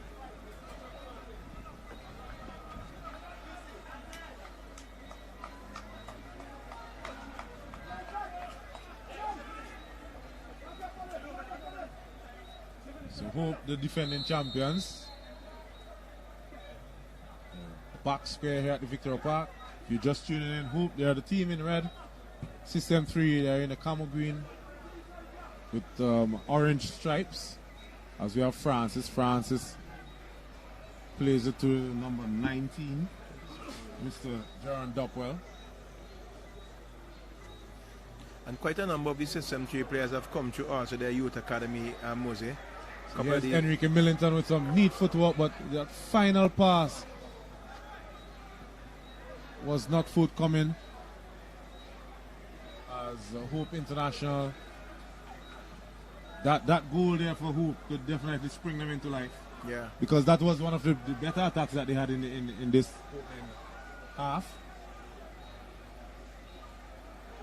But Millington, we have yet to see Enrique Millington really get on the play.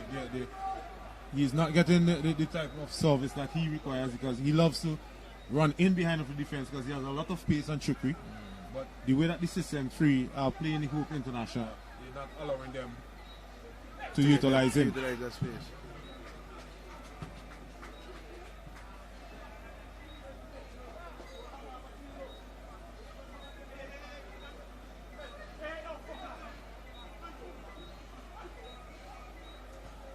Matt Barnett with a two poke, but can't keep it for himself as Sutherland nicks in. Here's Lavier. Lavier confronted there by Richard. Ball is now with Azina Solomon. And once more we see him not deciding to use his right foot. When he would have been better served playing that ball across the 6-yard area, it would have called around the defense and not allowing the goalkeeper to get a chance at it.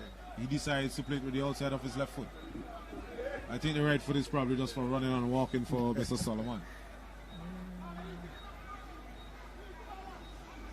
Here's Javin Sutherland, goes all the way back to Davis. In goal for System 3, who plays it out to Mr. Kevin Francis. Francis tries to find Joseph.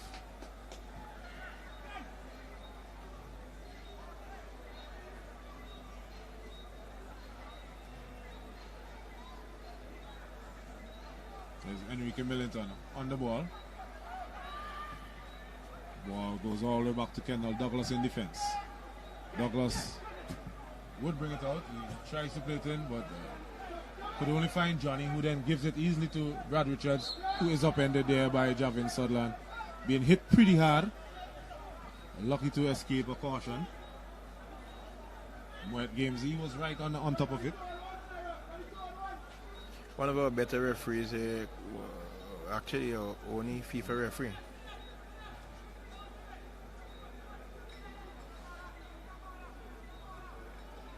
Richards gets up and dusts himself off to take this free kick for Hope. Plays it over the top. Sees a run of Douglas, but it's just overhit. It was a decent delivery, just did not have the desired weight on it.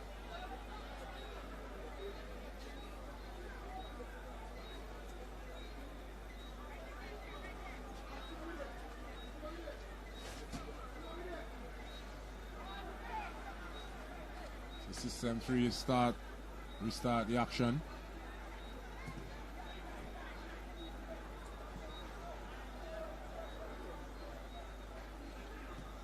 There's Hope. Here's Rodney Lewis now for Hope. Goes all the way back to Batiste, who momentarily loses his footing. And that's not what you want to see from your goalkeeper when the ball is played back to him. Here's Richards. Cushions it well. Confronted there by Sutherland, who commits an infringement. Gives away a needless free kick there. Richards was facing his own goal. System 3 now come on with it.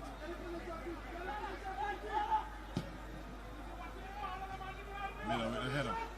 Enrique Millington with acres to run into now. If he could track this one down, he has to take a throw. And once more the surface, the devil, upending that Hope player there.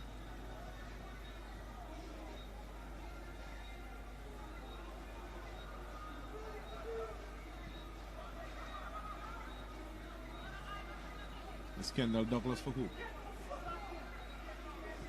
Rodney Lewis back to Douglas. Douglas now finds Anderson. This was the same duo that resulted in that opening goal there for Hope. Here's Nazir McBurnett. Some fancy footwork. Lays it on the turf for Enrique Millington. Takes it. Davis, this time he was equal to it. The shot could have been better by Millington. It was straight at him.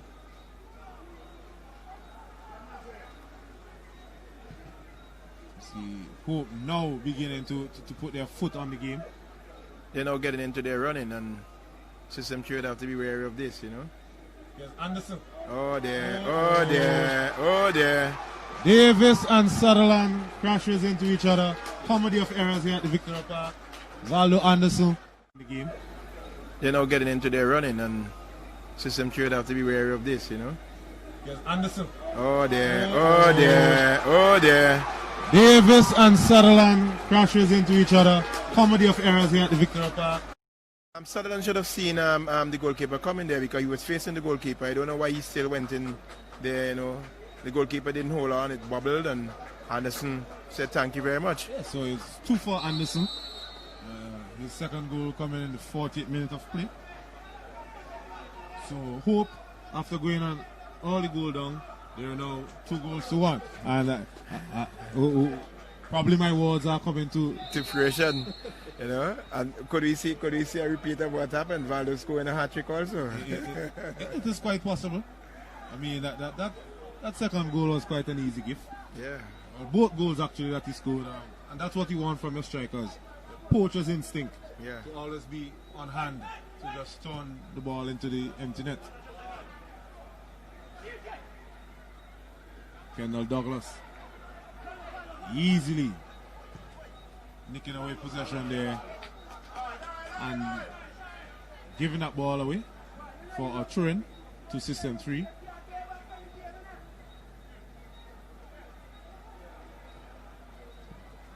Kendall Douglas tries to find Matt Bonnet, who wins a throw.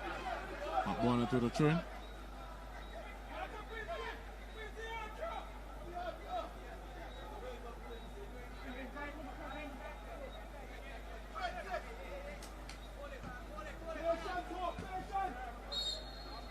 So it's a charge here by Anderson. Mike Games blowing his whistle. Electing for a free kick there for the System 3 team.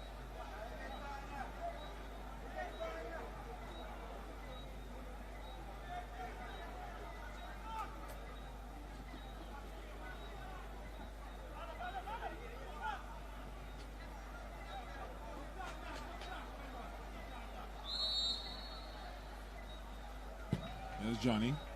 Takes it deep. Kendall Douglas ever so present. The towering header.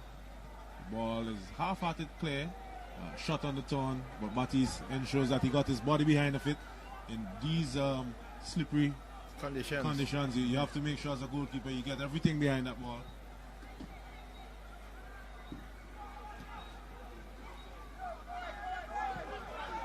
So here's Rodney Lewis.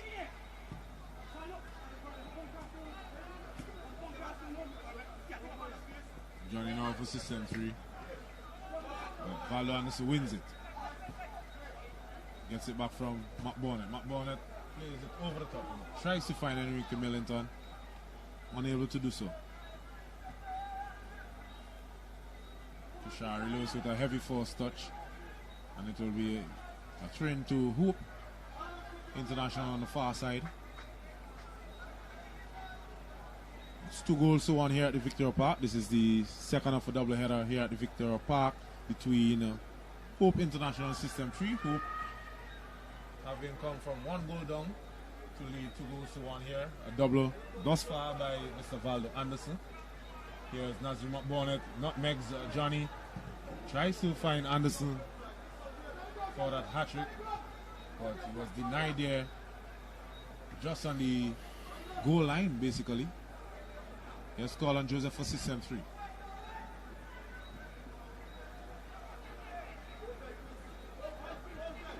That attack goes to nothing. Rodney Lewis now plays it out wide to Matt Bonnet.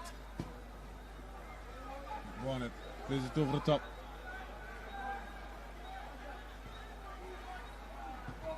Tries to play in Enrique Millington. But the defense was unsung this time.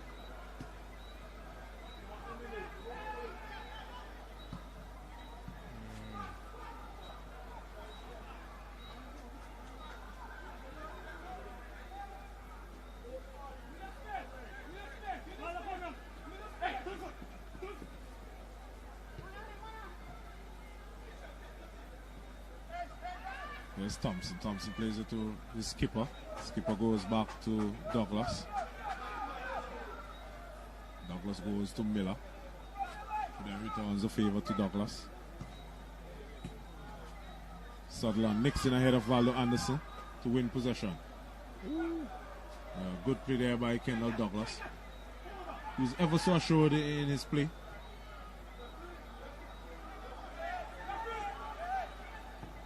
Kendall Douglas always seems to be so confident with the ball at his feet. Short pass there by Thompson to Richards, but Richards using his skills to maneuver and get out of danger. And it's offside on Matt Bonnet.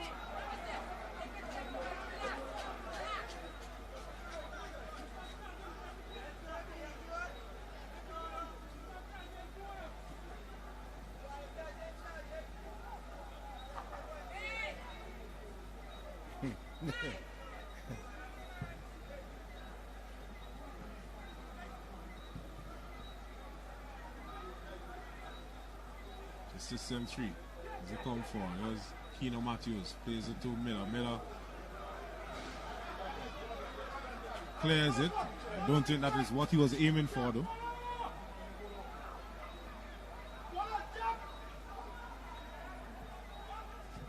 Ken Roberts with an early cross. Oh my goodness, how did that miss? Colin Joseph, he was sure that he scored there, as did the crowd. You could hear the oohs and the ahs. Ken Roberts with an early cross. Oh my goodness, how did that miss? Colin Joseph, he goal. Yeah. Oh, this time it was with his preferred left foot. And you see Colin Joseph, he had the... I think he opened up his angle a little bit too wide and it slid past the far post. Yes, I think what he was aiming for, the far post, because the goalkeeper was more centered to yeah. the near post, so he was trying to beat him. But that is the whistle. That is the final chance there of the first half. As White Games Roses listen to song the end of the first half between Hope International, who lead 2-1 against System 3.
Yes, we are back here at the Victoria Park for the second half of this encounter between System 3 and Hope International. We did mention earlier on that System 3 were runners-up. No, they actually came third. System 3 actually came third in the last club championship. Them and Hope International are the champions. System 3 placed in third. And we did mention earlier on in the first game that Avenues United would have placed third. No, Avenues actually placed seventh. Yeah, so information coming to hand. So as you said, human error. We got some misinformation. Now it's all corrected. As we see, System 3 it's just 2 goals to 1 here in favor of Hope. Not much of an advantage. So an easy way back in for the System 3 outfit if they can grab an early goal here. Just shift the tide a bit. But we know Hope would be looking to cement themselves further as this game continues. There's Solomon against Douglas. Easy pickings once more for Douglas as Solomon he has to go on that left foot. On his left foot. So it's also easy for Douglas as we see the assistant flag goes up in the air for offside. As you said earlier, it seems that the right foot for Solomon is just for walking. Yeah, walking and running only. At this level, Solomon should really be doing better with his right peg.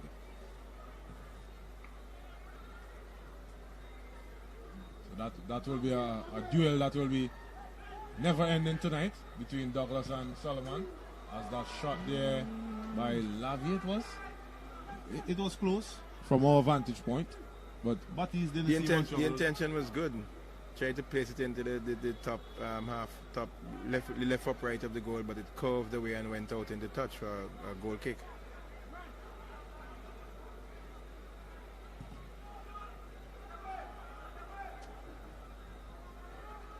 Here's Anderson for Hope.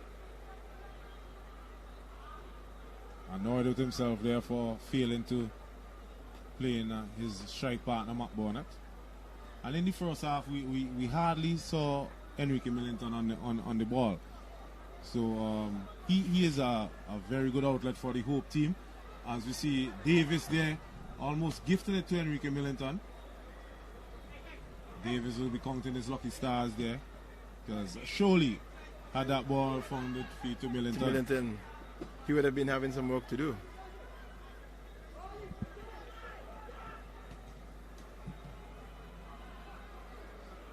So here's Matt Bonnet for Hope. A shot should be coming anytime soon. Plays it over the top. What a save! And Millington this time scores. This time it's not commentator's curse, it's commentator's luck. So here's Matt Bonnet for Hope. A shot should be coming anytime soon. Plays it over the top. What a save! And Millington this time scores. This time it's not commentator's curse, it's commentator's luck. And to smash it into the back of the net. Just about 3 minutes gone in the second half. Just on the 48th minute of play. Hope International stretch the advantage to 3 goals to 1.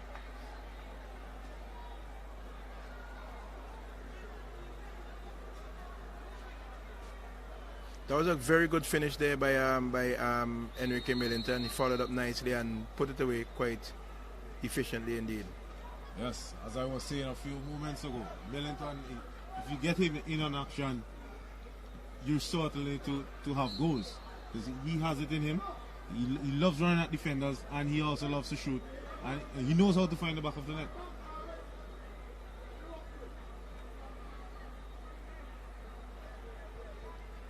At the half time, I managed to take a peek at the Hope International substitutes. It's quite a strong bench. Yeah, they have the likes of Diomaji Samuel, who is a very proficient goal scorer.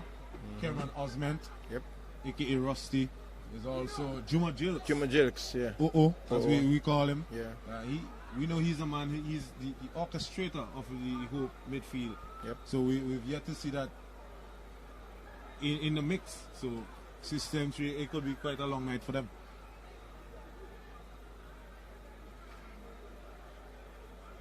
Here's Hope once more coming forward. Matt Bonnet tries to nutmeg that player. Shot there is no good. Very high and wide of the target. Score remains at 3-1 in favor of Hope.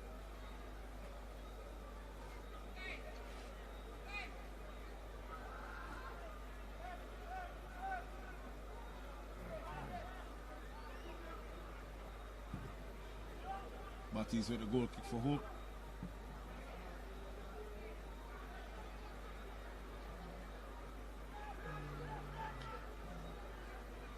That I almost thought for a moment there that we would see the whistle being blown for a clash of heads, but now it's blown there as referee Mike Games is speaking to the Hope player there that doesn't want to see any of that. Yeah, he did go with a strong challenge there indeed. Studs are raised and referee Games would have none of that, so he had a stone out with him. Must comment on the crowd here.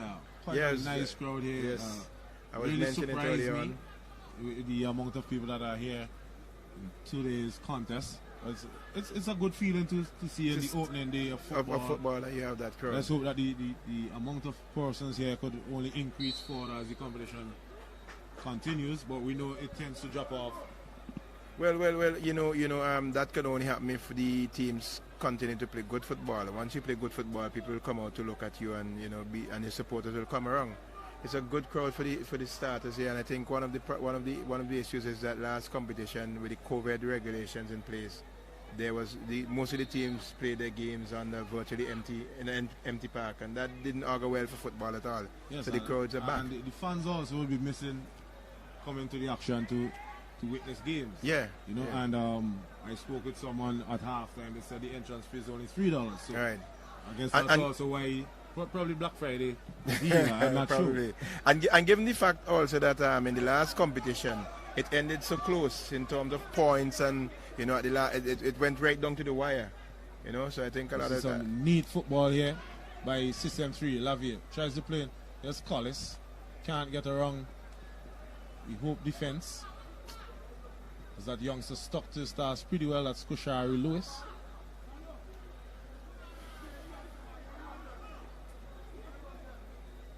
Let's call it the throw to Lavier.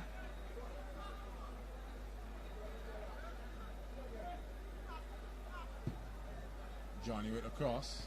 Tries to find Joseph. Ball is headed away. Paulo Anderson plays it down the top. The race is off here. Davis comes out, hits it up into the air. Avoids the danger for a moment there. There's Sutherland. Sutherland now to Jaron Dupwell. Dupwell tries to find Solomon, but there's no way he was catching that.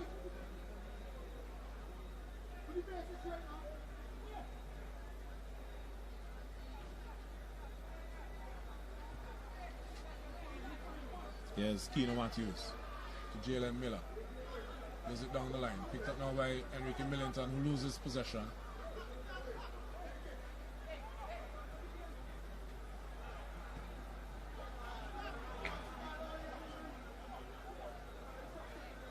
Poor pass here by Millington. He split both of his players there.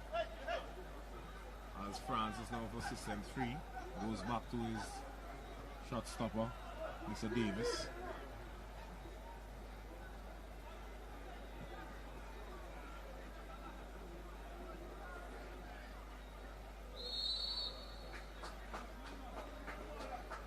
It's a foul.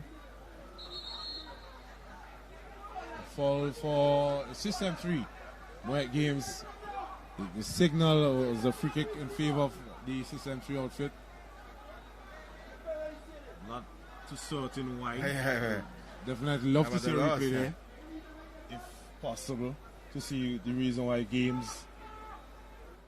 The signal was a free kick in favor of.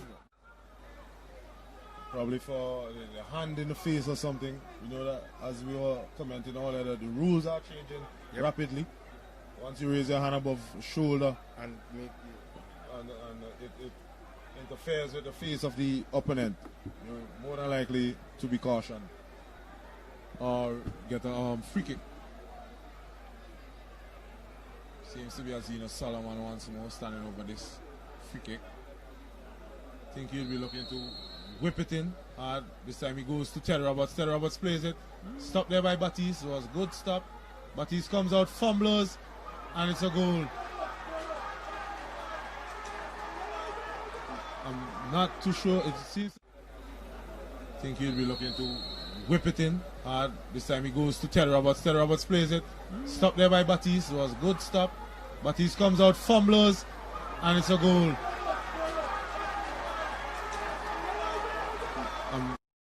Reduces the deficit to 1. It's 3-2 in favor of Hope International.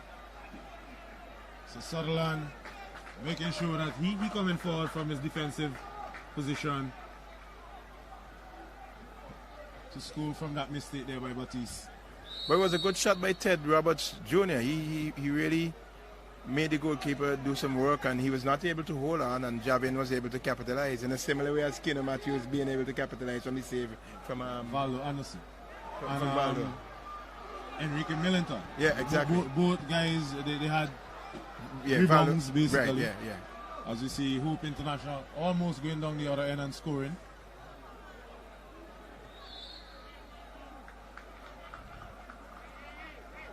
So we see now Hope International, they're about to make a change with Juma Jakes set to enter for the Hope team. Probably decided that a 1-goal advantage is not enough. They need that orchestrate on the ball to dictate the tempo of the game. You know, is Juma a part of the national setup? I think he was. I'm not sure currently if he is. Because I find he plays, he is so efficient and competent on the ball. Yes, Jakes, he always demands possession of it, and he could pick a pass, and he also has a good shot on him. Despite his figure, he's not much of a lean individual. He has never been throughout the years that I've known him. As he replaces the youngster, seems to be, is it Kushari? Yes. Kushari Lewis is out, replaced by Jakes. That's the first change for either side. System 3, they're still trailing by 1 goal. Matthews with a defensive header.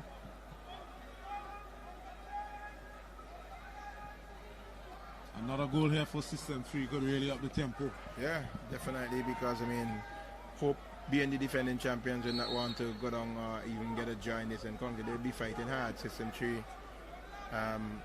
will be pressing to get that equalizer, but you have to be so careful, because in pressing you can leave gaps open at the back, and Hope have the manpower to take advantage of that.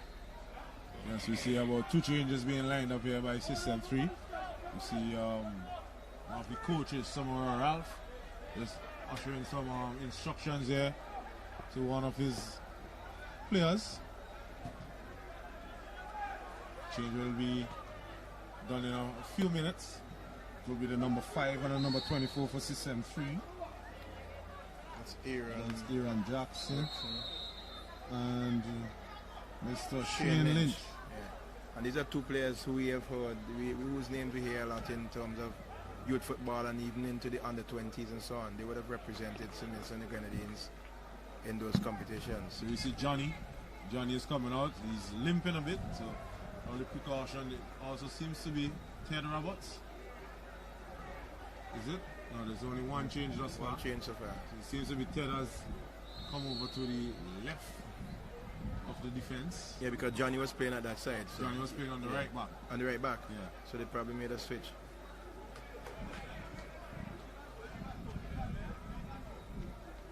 Ted is an efficient and competent player. He can play midfield, he can play in the defense. Yes, I've seen him play in the college football, and he for his team he was the outstanding player.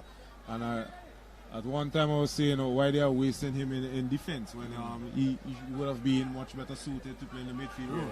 But I suppose they didn't have anybody else. Yeah, the man, to play in that position. In that position.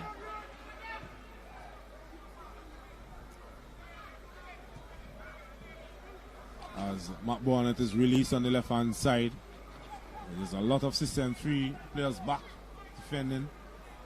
making sure that they're not caught out. But Matt Bonnet, he loses possession quite easily, and so does System 3, as possession is quickly switching feet at the moment.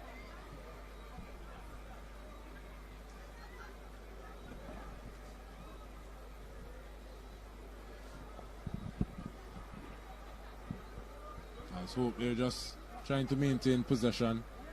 A misplaced pass at the moment there from Kendall Douglas, probably one of the first that he's made in this match, as Collis robs Keno Jackson of possession. Plays it in early, but Douglas was on hand to turn away that play as Brad Richards comes forward for his team. Poor pass there by Richards, who is not having a very good game thus far.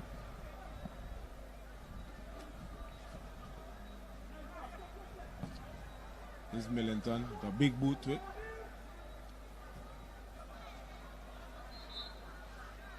It's a foul on Richards. So a double substitution for System 3 to be made. Number 24 and 26 set to enter the match. Shane Lynch and Jamal Bishop. Colin Joseph seems to be the one that is coming out.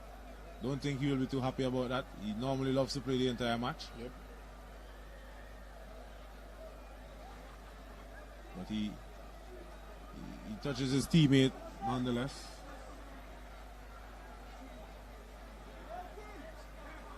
Seems to be clutching his right hamstring also. So all the fitness issues here for all the teams involved in today's matches. So I think that the teams need to work a bit harder on the fitness levels.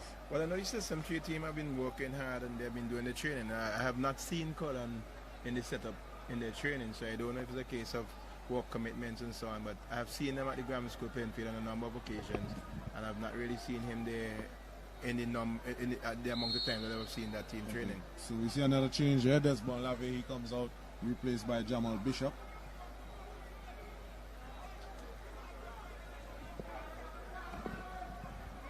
Youth, there's a lot of youth being thrust into the action tonight, and it could only augur well for the football. future of football, yeah. As you see, Collis now. I think the coaches are making a plug to get start preparing a team for 2026. You know, so they're looking at bringing in some of the younger players into the setup to give them that early exposure and experience.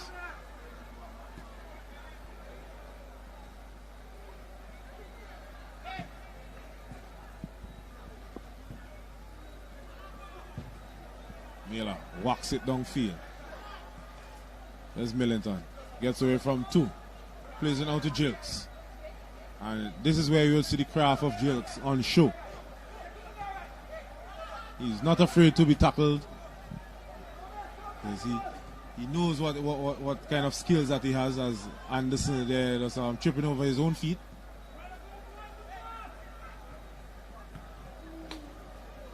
Well nicked away there by Jalen Miller. Because that young Azino Solomon would have definitely been in had that ball played through.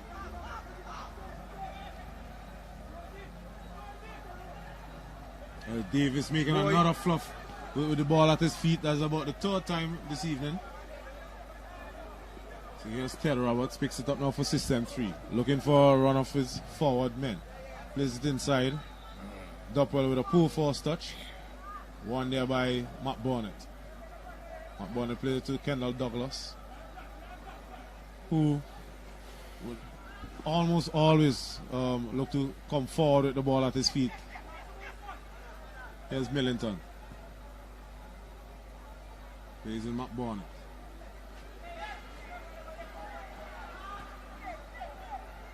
System 3 now could counter. The players slowed down as he took too many touches there, but it was well defended in the end, making sure that he did not have the license to boom forward in that space. Rodney Lewis is beaten there, and what a poor cross, which has definitely been the story of basically all the teams involved tonight. They have gotten away from their defenders pretty well, but the crossing has been pretty poor.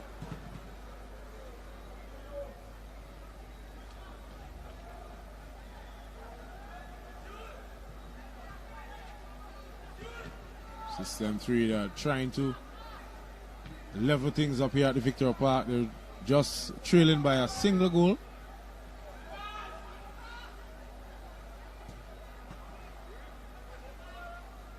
Cross is charged wrong there by Miller, who put his big body behind it.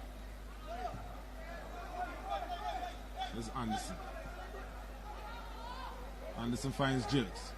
Gilks plays it over the top for Millington. Millington first touches pool, allows Ted Roberts to nick in.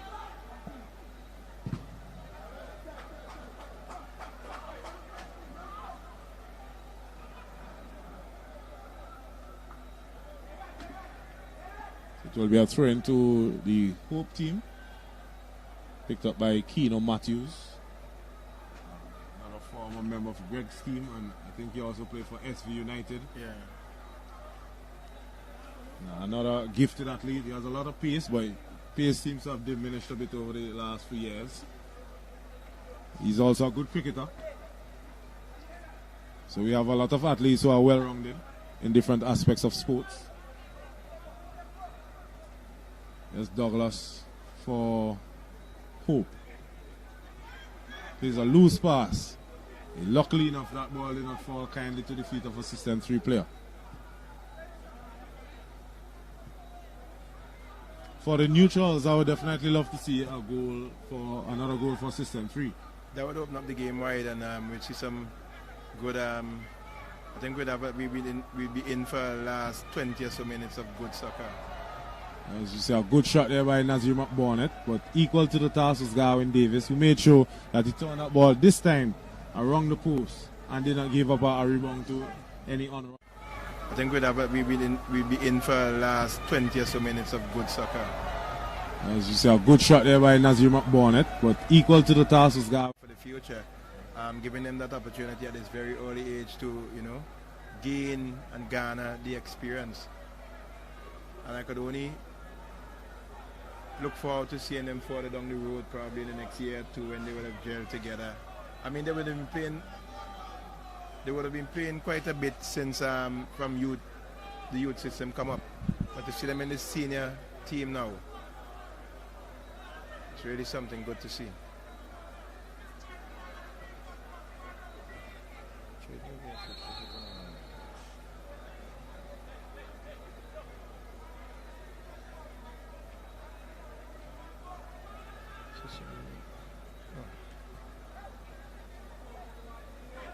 So here's Hope International as it tries to mount another attack. Go back to Rodney Lewis. Plays it out to Gilks. Here's Miller. Miller finds Anderson, who controls well. Plays in Millington. Millington tries to play the ball forward. But he overhits his pass. Picked up there by Davis in goal. Just about 68 minutes gone. Hope International, they're leading 3-2. A double for Valdo Anderson. And one by Enrique Millington. While for System 3, there was a goal for Colin Joseph and Javin Sutherland.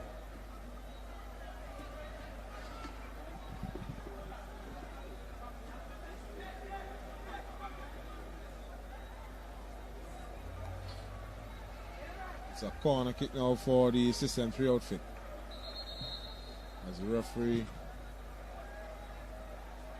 blows his whistle there, having a word with a member, I think it's of the System 3 management team. Your Hope. Hope, may I help?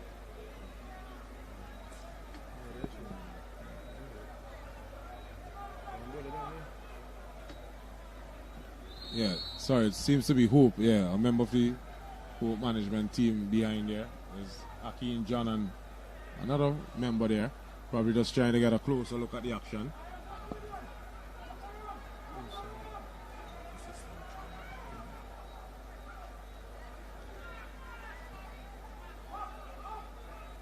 So here's Ted Roberts for System 3. Plays it over the top. Lovely ball there to Collis. Collis takes it down, but It was excellent defending there by Jillian Miller.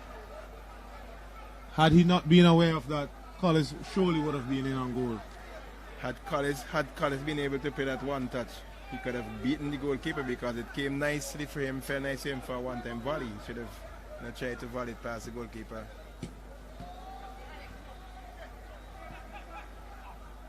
So heavy pass there by Millington.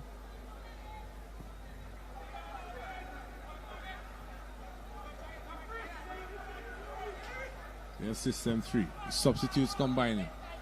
There's a good pass down the line for Azina Solomon, who has a run of Miller. Takes a shot. Oh, and an outstanding save there by Batiste. As Azino tries an acrobatic overhead kick in the air. There's system 3. Substitutes combining. There's a good pass down the line for Azina Solomon, who has a run of Miller. Takes a shot. Oh, and an outstanding save there by Batiste. As Azino tries an acrobatic. He could have gotten that easily from the goalkeeper in the far corner. If I had an attacker like Solomon, I don't know what I would have done. Because I would have at least tried to make him in training, let him kick only with his right foot. Because he already knows how to do it so proficiently with his left. He should try to at least train that right peg. And sometimes he can catch the opposition off guard with that. But I don't think that he has that in his armory at this moment. As he plays in a nice pass down the line to Mr. Lynch.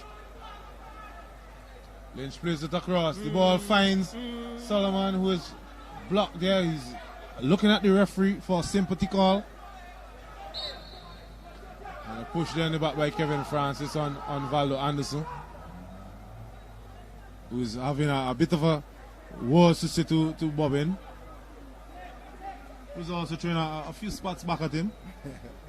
All good to see. Come on, it's all in the game. Once it doesn't lead, boil over. So here's Millington. Millington force touches, let him down. But he does well to rob Ted Roberts of possession.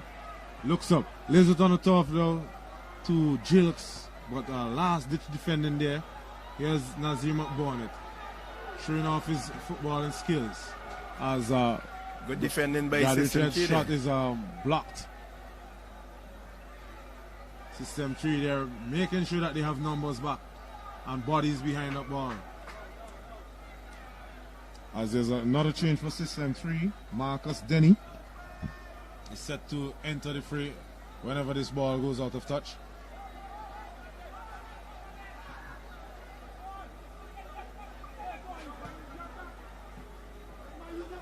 Marvin is making sure that he sticks to Valdo Anderson like glue, not allowing him to turn, because Anderson does have some sharp turns and he uses his body quite well. He's very good at holding up the ball and playing with his back to goal.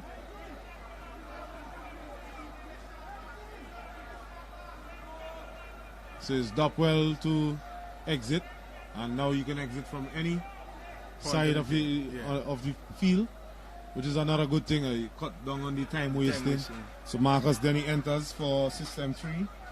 Jaron Dopwell is replaced.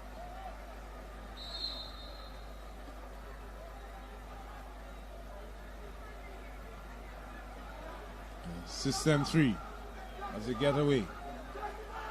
Rodney Lewis is sticking to his man pretty well.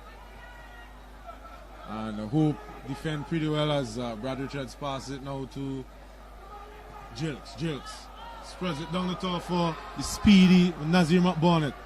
Plays it in early. The outstretched limbs there of Mr. Valdo Anderson. Valdo Anderson is not a tall guy.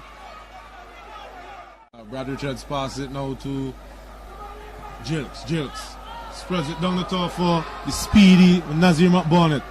Plays it in early. The outstretched limbs there of Mr. Valdo Anderson. Valdo Anderson is not a tall guy.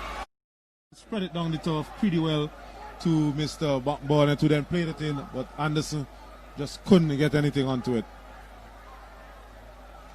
Score remains at 3-2 in favor of Hope International. It's about 74 minutes gone.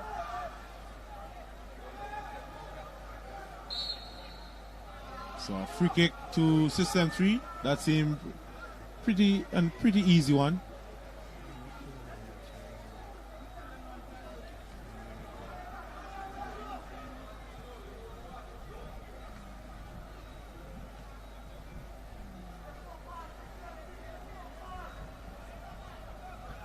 There's Miller now for Hope.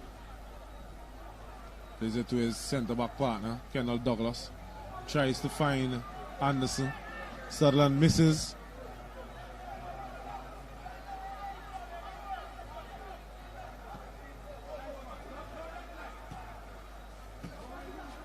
Keno Matthews wins possession now for Hope.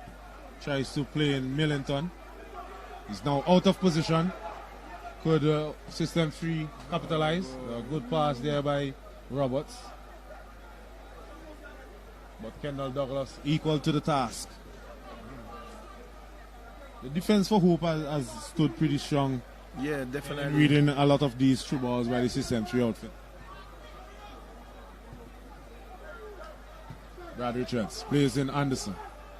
Anderson holds it up, looking for some support. Gives it back to his skipper. I was saying, Mosaic, with the advent of Juma Jilks into the game, System 3, Hope has really lifted the game two notches, you know? Yes, because Jilks, as I kept saying, he's the orchestrator. Yeah, he's the man who is always demanding that ball to be played at his feet. And he's never afraid to accept the ball, despite there would be a defender coming on to him. Because he knows what his attributes are. And he could play one touch, or he could hold it up and dribble and put in that ball, as we saw a few minutes ago, into the feet of Nazir McBurnett. Yep. As McBurnett robs possession. This could spell trouble. Yeah. It's wide. Wide of the target. Could hold it up and dribble and put in that ball, as we saw a few minutes ago, into the feet of Nazir McBurnett. Yep. As McBurnett robs possession. This could spell trouble. Yeah. It's wide.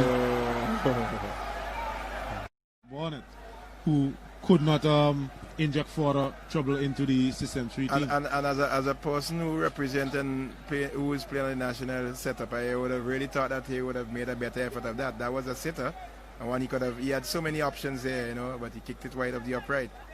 Could have taken on the goalkeeper, he could have chipped the goalkeeper. That is what I thought he would have done initially, because with the pace and the trickery that he has, the goalkeeper was already out. And he scored in no man's land.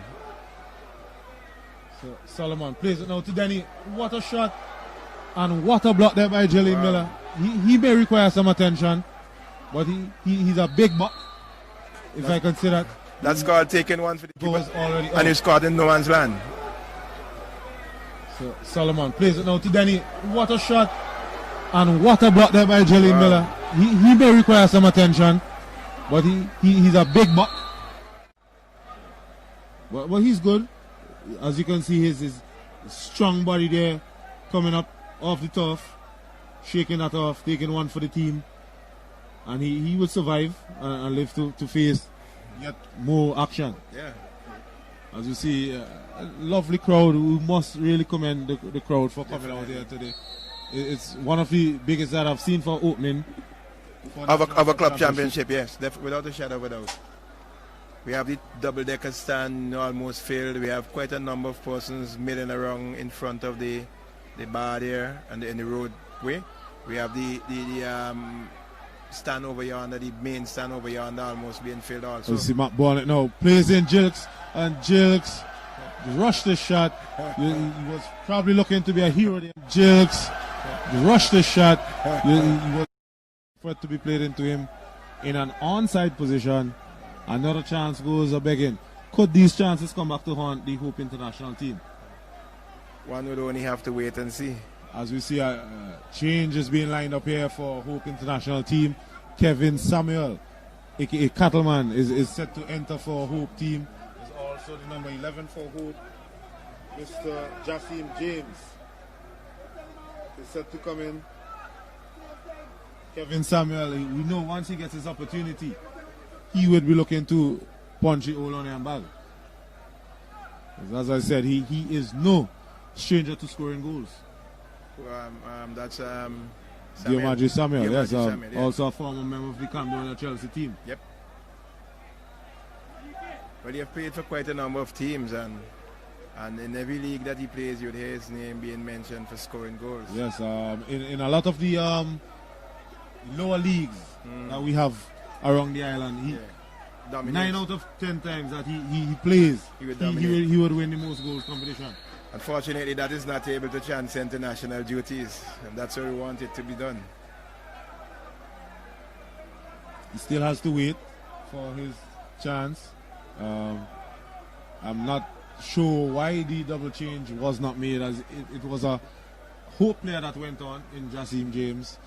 Not sure the reason being there by the fourth official.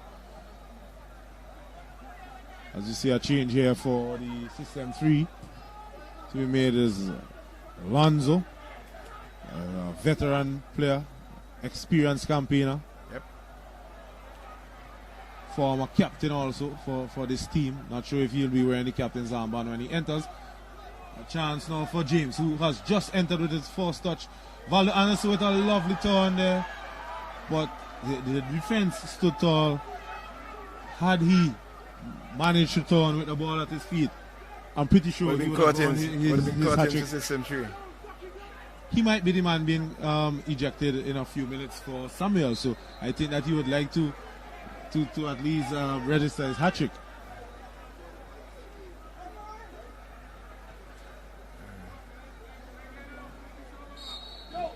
Once more, the substitutes are there trying to get in. So we see Lonzo is now entering. Not sure. I think there's a player. Samuel is there for the longest while waiting. Yes. I am a bit surprised though that the fourth officials and the other they don't have the necessary equipment. I know that they had a substitution board, both an electronic one and a manual one. So I'm surprised that tonight they are here making the substitution at the start of the competition. Yeah. That's some things that they have to definitely up their game on. Yes.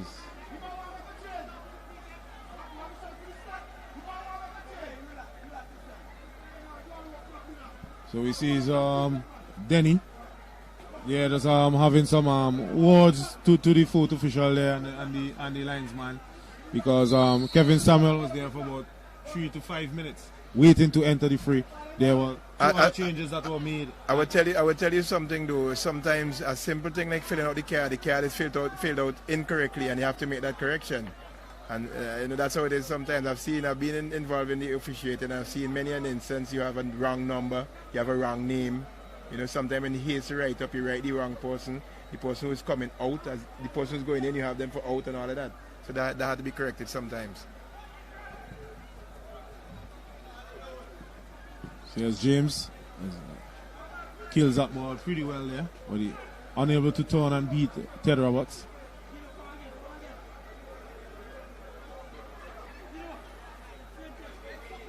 So Samuel has replaced Matt Barnett on the left flank. So there's much more pace and trickery to contend with, despite Matt Barnett's departure. Yeah, because Samuel is quite a speedy player also. And so I hope they have lost anything in terms of that ability. Basically a like for like swap. Exactly. But he also has to come up against Lonzo with fresh legs, so it should be an interesting battle. Lonzo isn't slouched by any stretch of the imagination. Lonzo is quite a good defender.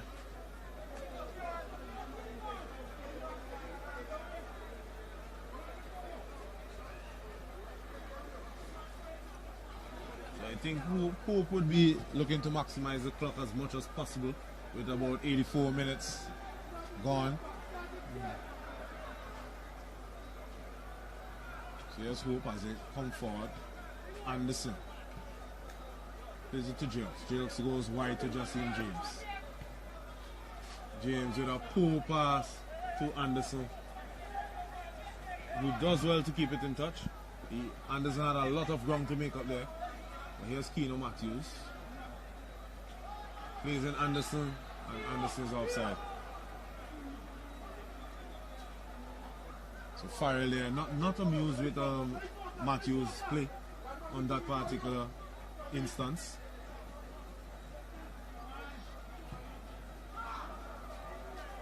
Asking for it.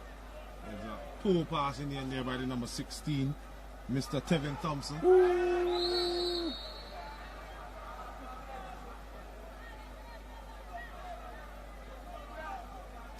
It's a free kick for the Hope team. So Brad Richards is calling for a substitution, clutching his right hamstring. He's asking for some spray. He doesn't want to come out of action. Knowing Brad, he wants to play every minute of every game.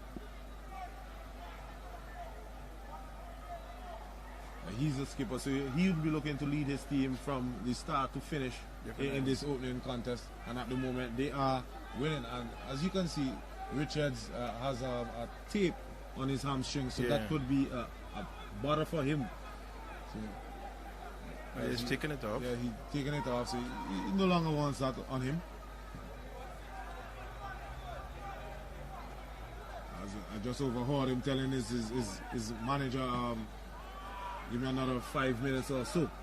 Another 5 minutes would be the end of the game. Yeah. So here's Thompson for Hope as he goes all the way back to Miller. Miller switches flanks. Tries to find James.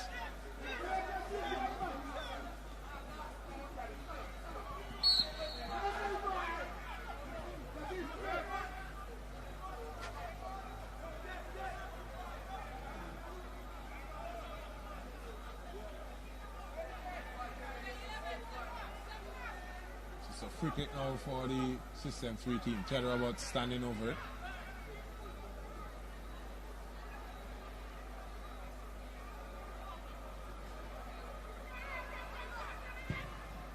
Roberts swings it in. Goalkeeper Batiste touches it quite easily.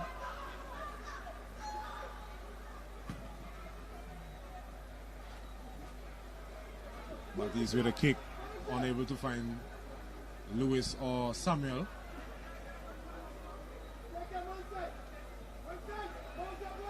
There's Denny. Denny gets away from Richards. Goes down, but he's up immediately.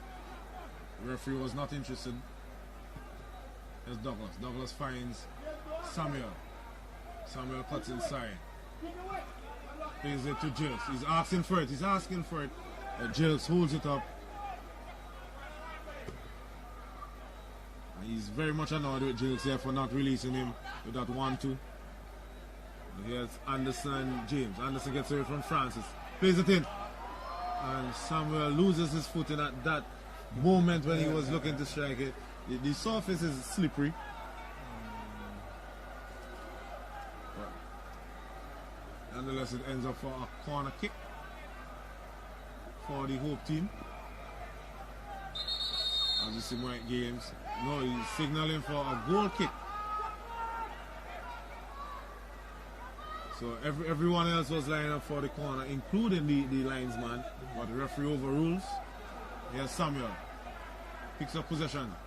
Tries to take a shot. It's blocked. He chops down his opponent there. And concedes a free kick. It's amazing how these players would commit a foul right in front of the referee and still telling you, no man. They're hoping that the referee will turn a blind eye. Yeah. But you know, both games tonight augur well for the future of the tournament. The first game, the first division champions coming up and defeating and overcoming a Premier Division team that would have been in the competition for some years now and have a lot of pedigree. And in this one here, we have so far it's about 89 or so minutes gone, and it's Hope International, the defending champions, leading System 3 goals to 2. So we had a lot of goals in both games. Yes. Brad Richards takes a shot, tries to catch Davis off guard there. But in the end, it was no trouble as we now have another substitution. It's probably just to kill the time. That's Wendell Coffey, and another former national player. He used to play up front. I think that his game has now changed. Yes. He's playing a bit more withdrawn, more in the midfield area. As he his game has fallen off significantly from what we knew it used to be, at the national level. Yeah, so we see Brad Richards, the skipper. He comes out, replaced by Coffee, who replaces him and also replaces him as the skipper. so double job for him there, as he immediately gets in action with a big header. But James can't play that ball into Anderson. But here's Wendell Coffey, immediately into the thick of things for this Hope team. He gets away easily and then wins a corner kick.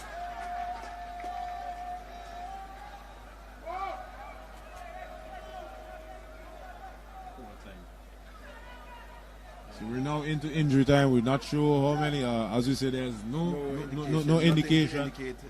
We see the fourth official now coming out from under the tent. Still not seeing any signal. He doesn't have a board to indicate such, which I think is pretty poor for the opening contest of this National Club Championship. I know for a fact that they had two electronic substitution boards and they had one manual one. Yes, indeed. So I'm surprised. They were unsure in the college finals. Yeah, I'm surprised that they don't have them here when tonight. they play the friendly game between Hope and the Vinci Heat team. They are them. The electronic one was on show. Okay. So now to start the club championship and it's non-existent. That can't do well. It would not sit well with me, I should say, because we're here at a disadvantage. Yep. So to say. But nonetheless, there's already a minute gone of extra time. There might be 3 or 4 minutes. There were some stoppages for injuries. Yeah, for injuries.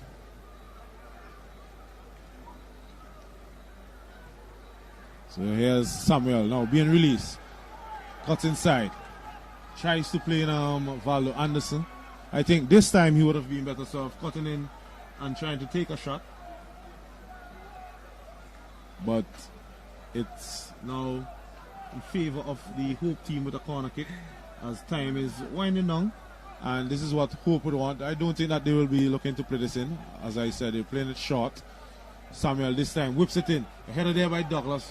Ghosting in front of Davis, but Davis catches it on the second attempt. Tries to play it out quickly, hoping that he could spring a quick counter for his team to equalize. But time is not on the System 3 hands at the moment.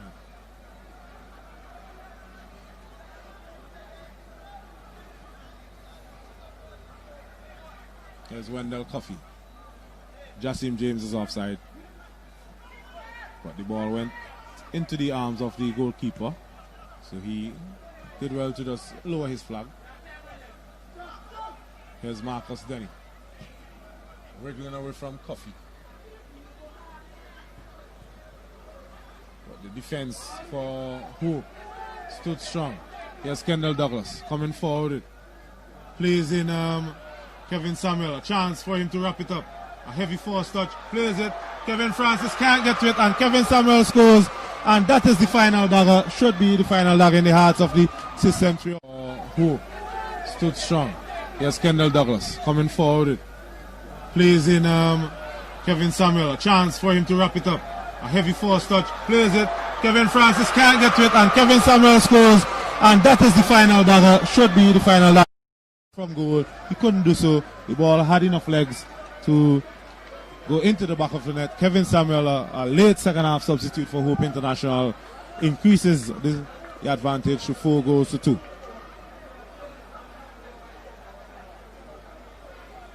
And that is one that you could probably call against the run of play, because System 3 were pressing to look for that equalizer, and they were caught off in injury time, 92nd minute of play. So, and there we go. That's the final whistle. Yes, indeed. So that signals the end of things here. The action here at the Victoria Park in this doubleheader. The first game we saw the Layou FC coming away 3-1 winners against Avenues United, and in the second contest, reigning champions, the Hope International, 4-2 winners against System 3. Goals for the Hope International team. Goal apiece for Kevin Samuel and Mr. Enrique Millington, alongside a double for Mr. Valdo Anderson, whilst there was a goal apiece for Javin Sutherland and Colin Joseph for System 3. Well, if this is anything to go by for the start of the tournament, Mose, we should be looking forward to greater things with the amount of goals we saw in the opening fixtures here this afternoon.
The first half, y'all didn't really seem to be up to speed with the game. So tell me, walk me through that. Well, in the first half, right, the team didn't come out like how they expected or supposed to come out, right?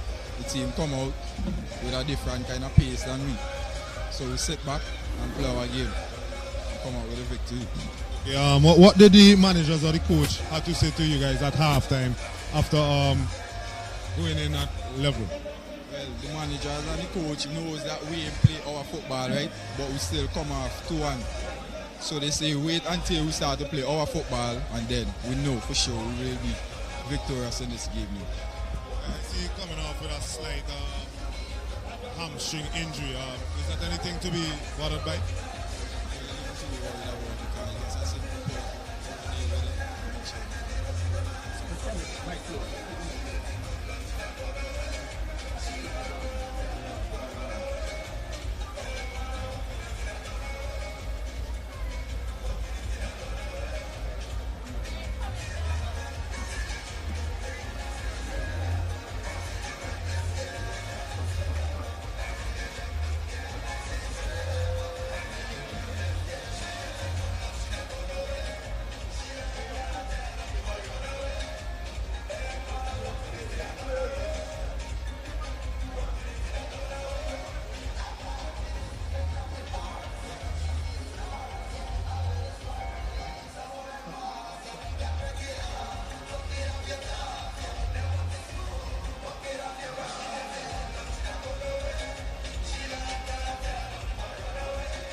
Why will interview still?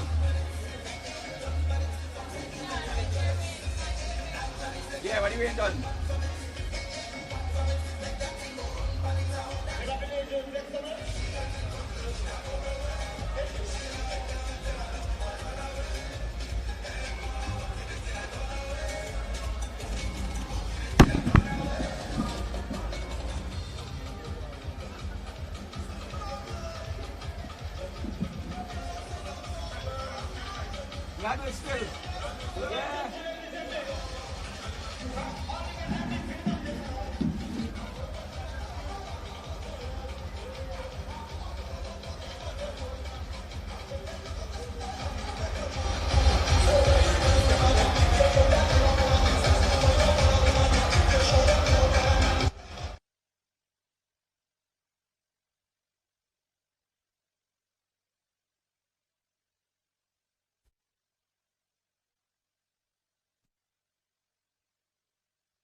Yes, so we're standing here with Azino Solomon today, unfortunately coming up the losing captain of the System 3 FC. Where it all went wrong for you, Mr. Solomon? Well, I mean, we started off well. We wanted to keep possession, building up from the back. But at least like 35 minutes in, we strayed a little bit because Hope started pressuring us. And we panicked a bit. And we started going long and we keep going long and keep going long. But in the second half now, we went back to the game plan. We got back in the game at 3-2, and then the red card, and that killed our momentum. Okay, so what was your initial game plan from the start? Well, we wanted to keep possession and build out from the back. I mean, we perfected it in the first 30, I think, and then we strayed a little bit. Okay, we know time and time again, we know that you're predominantly left-footed, but there were a lot of chances or opportunities that you had to cross balls with your right, or also you could have shot with your right foot.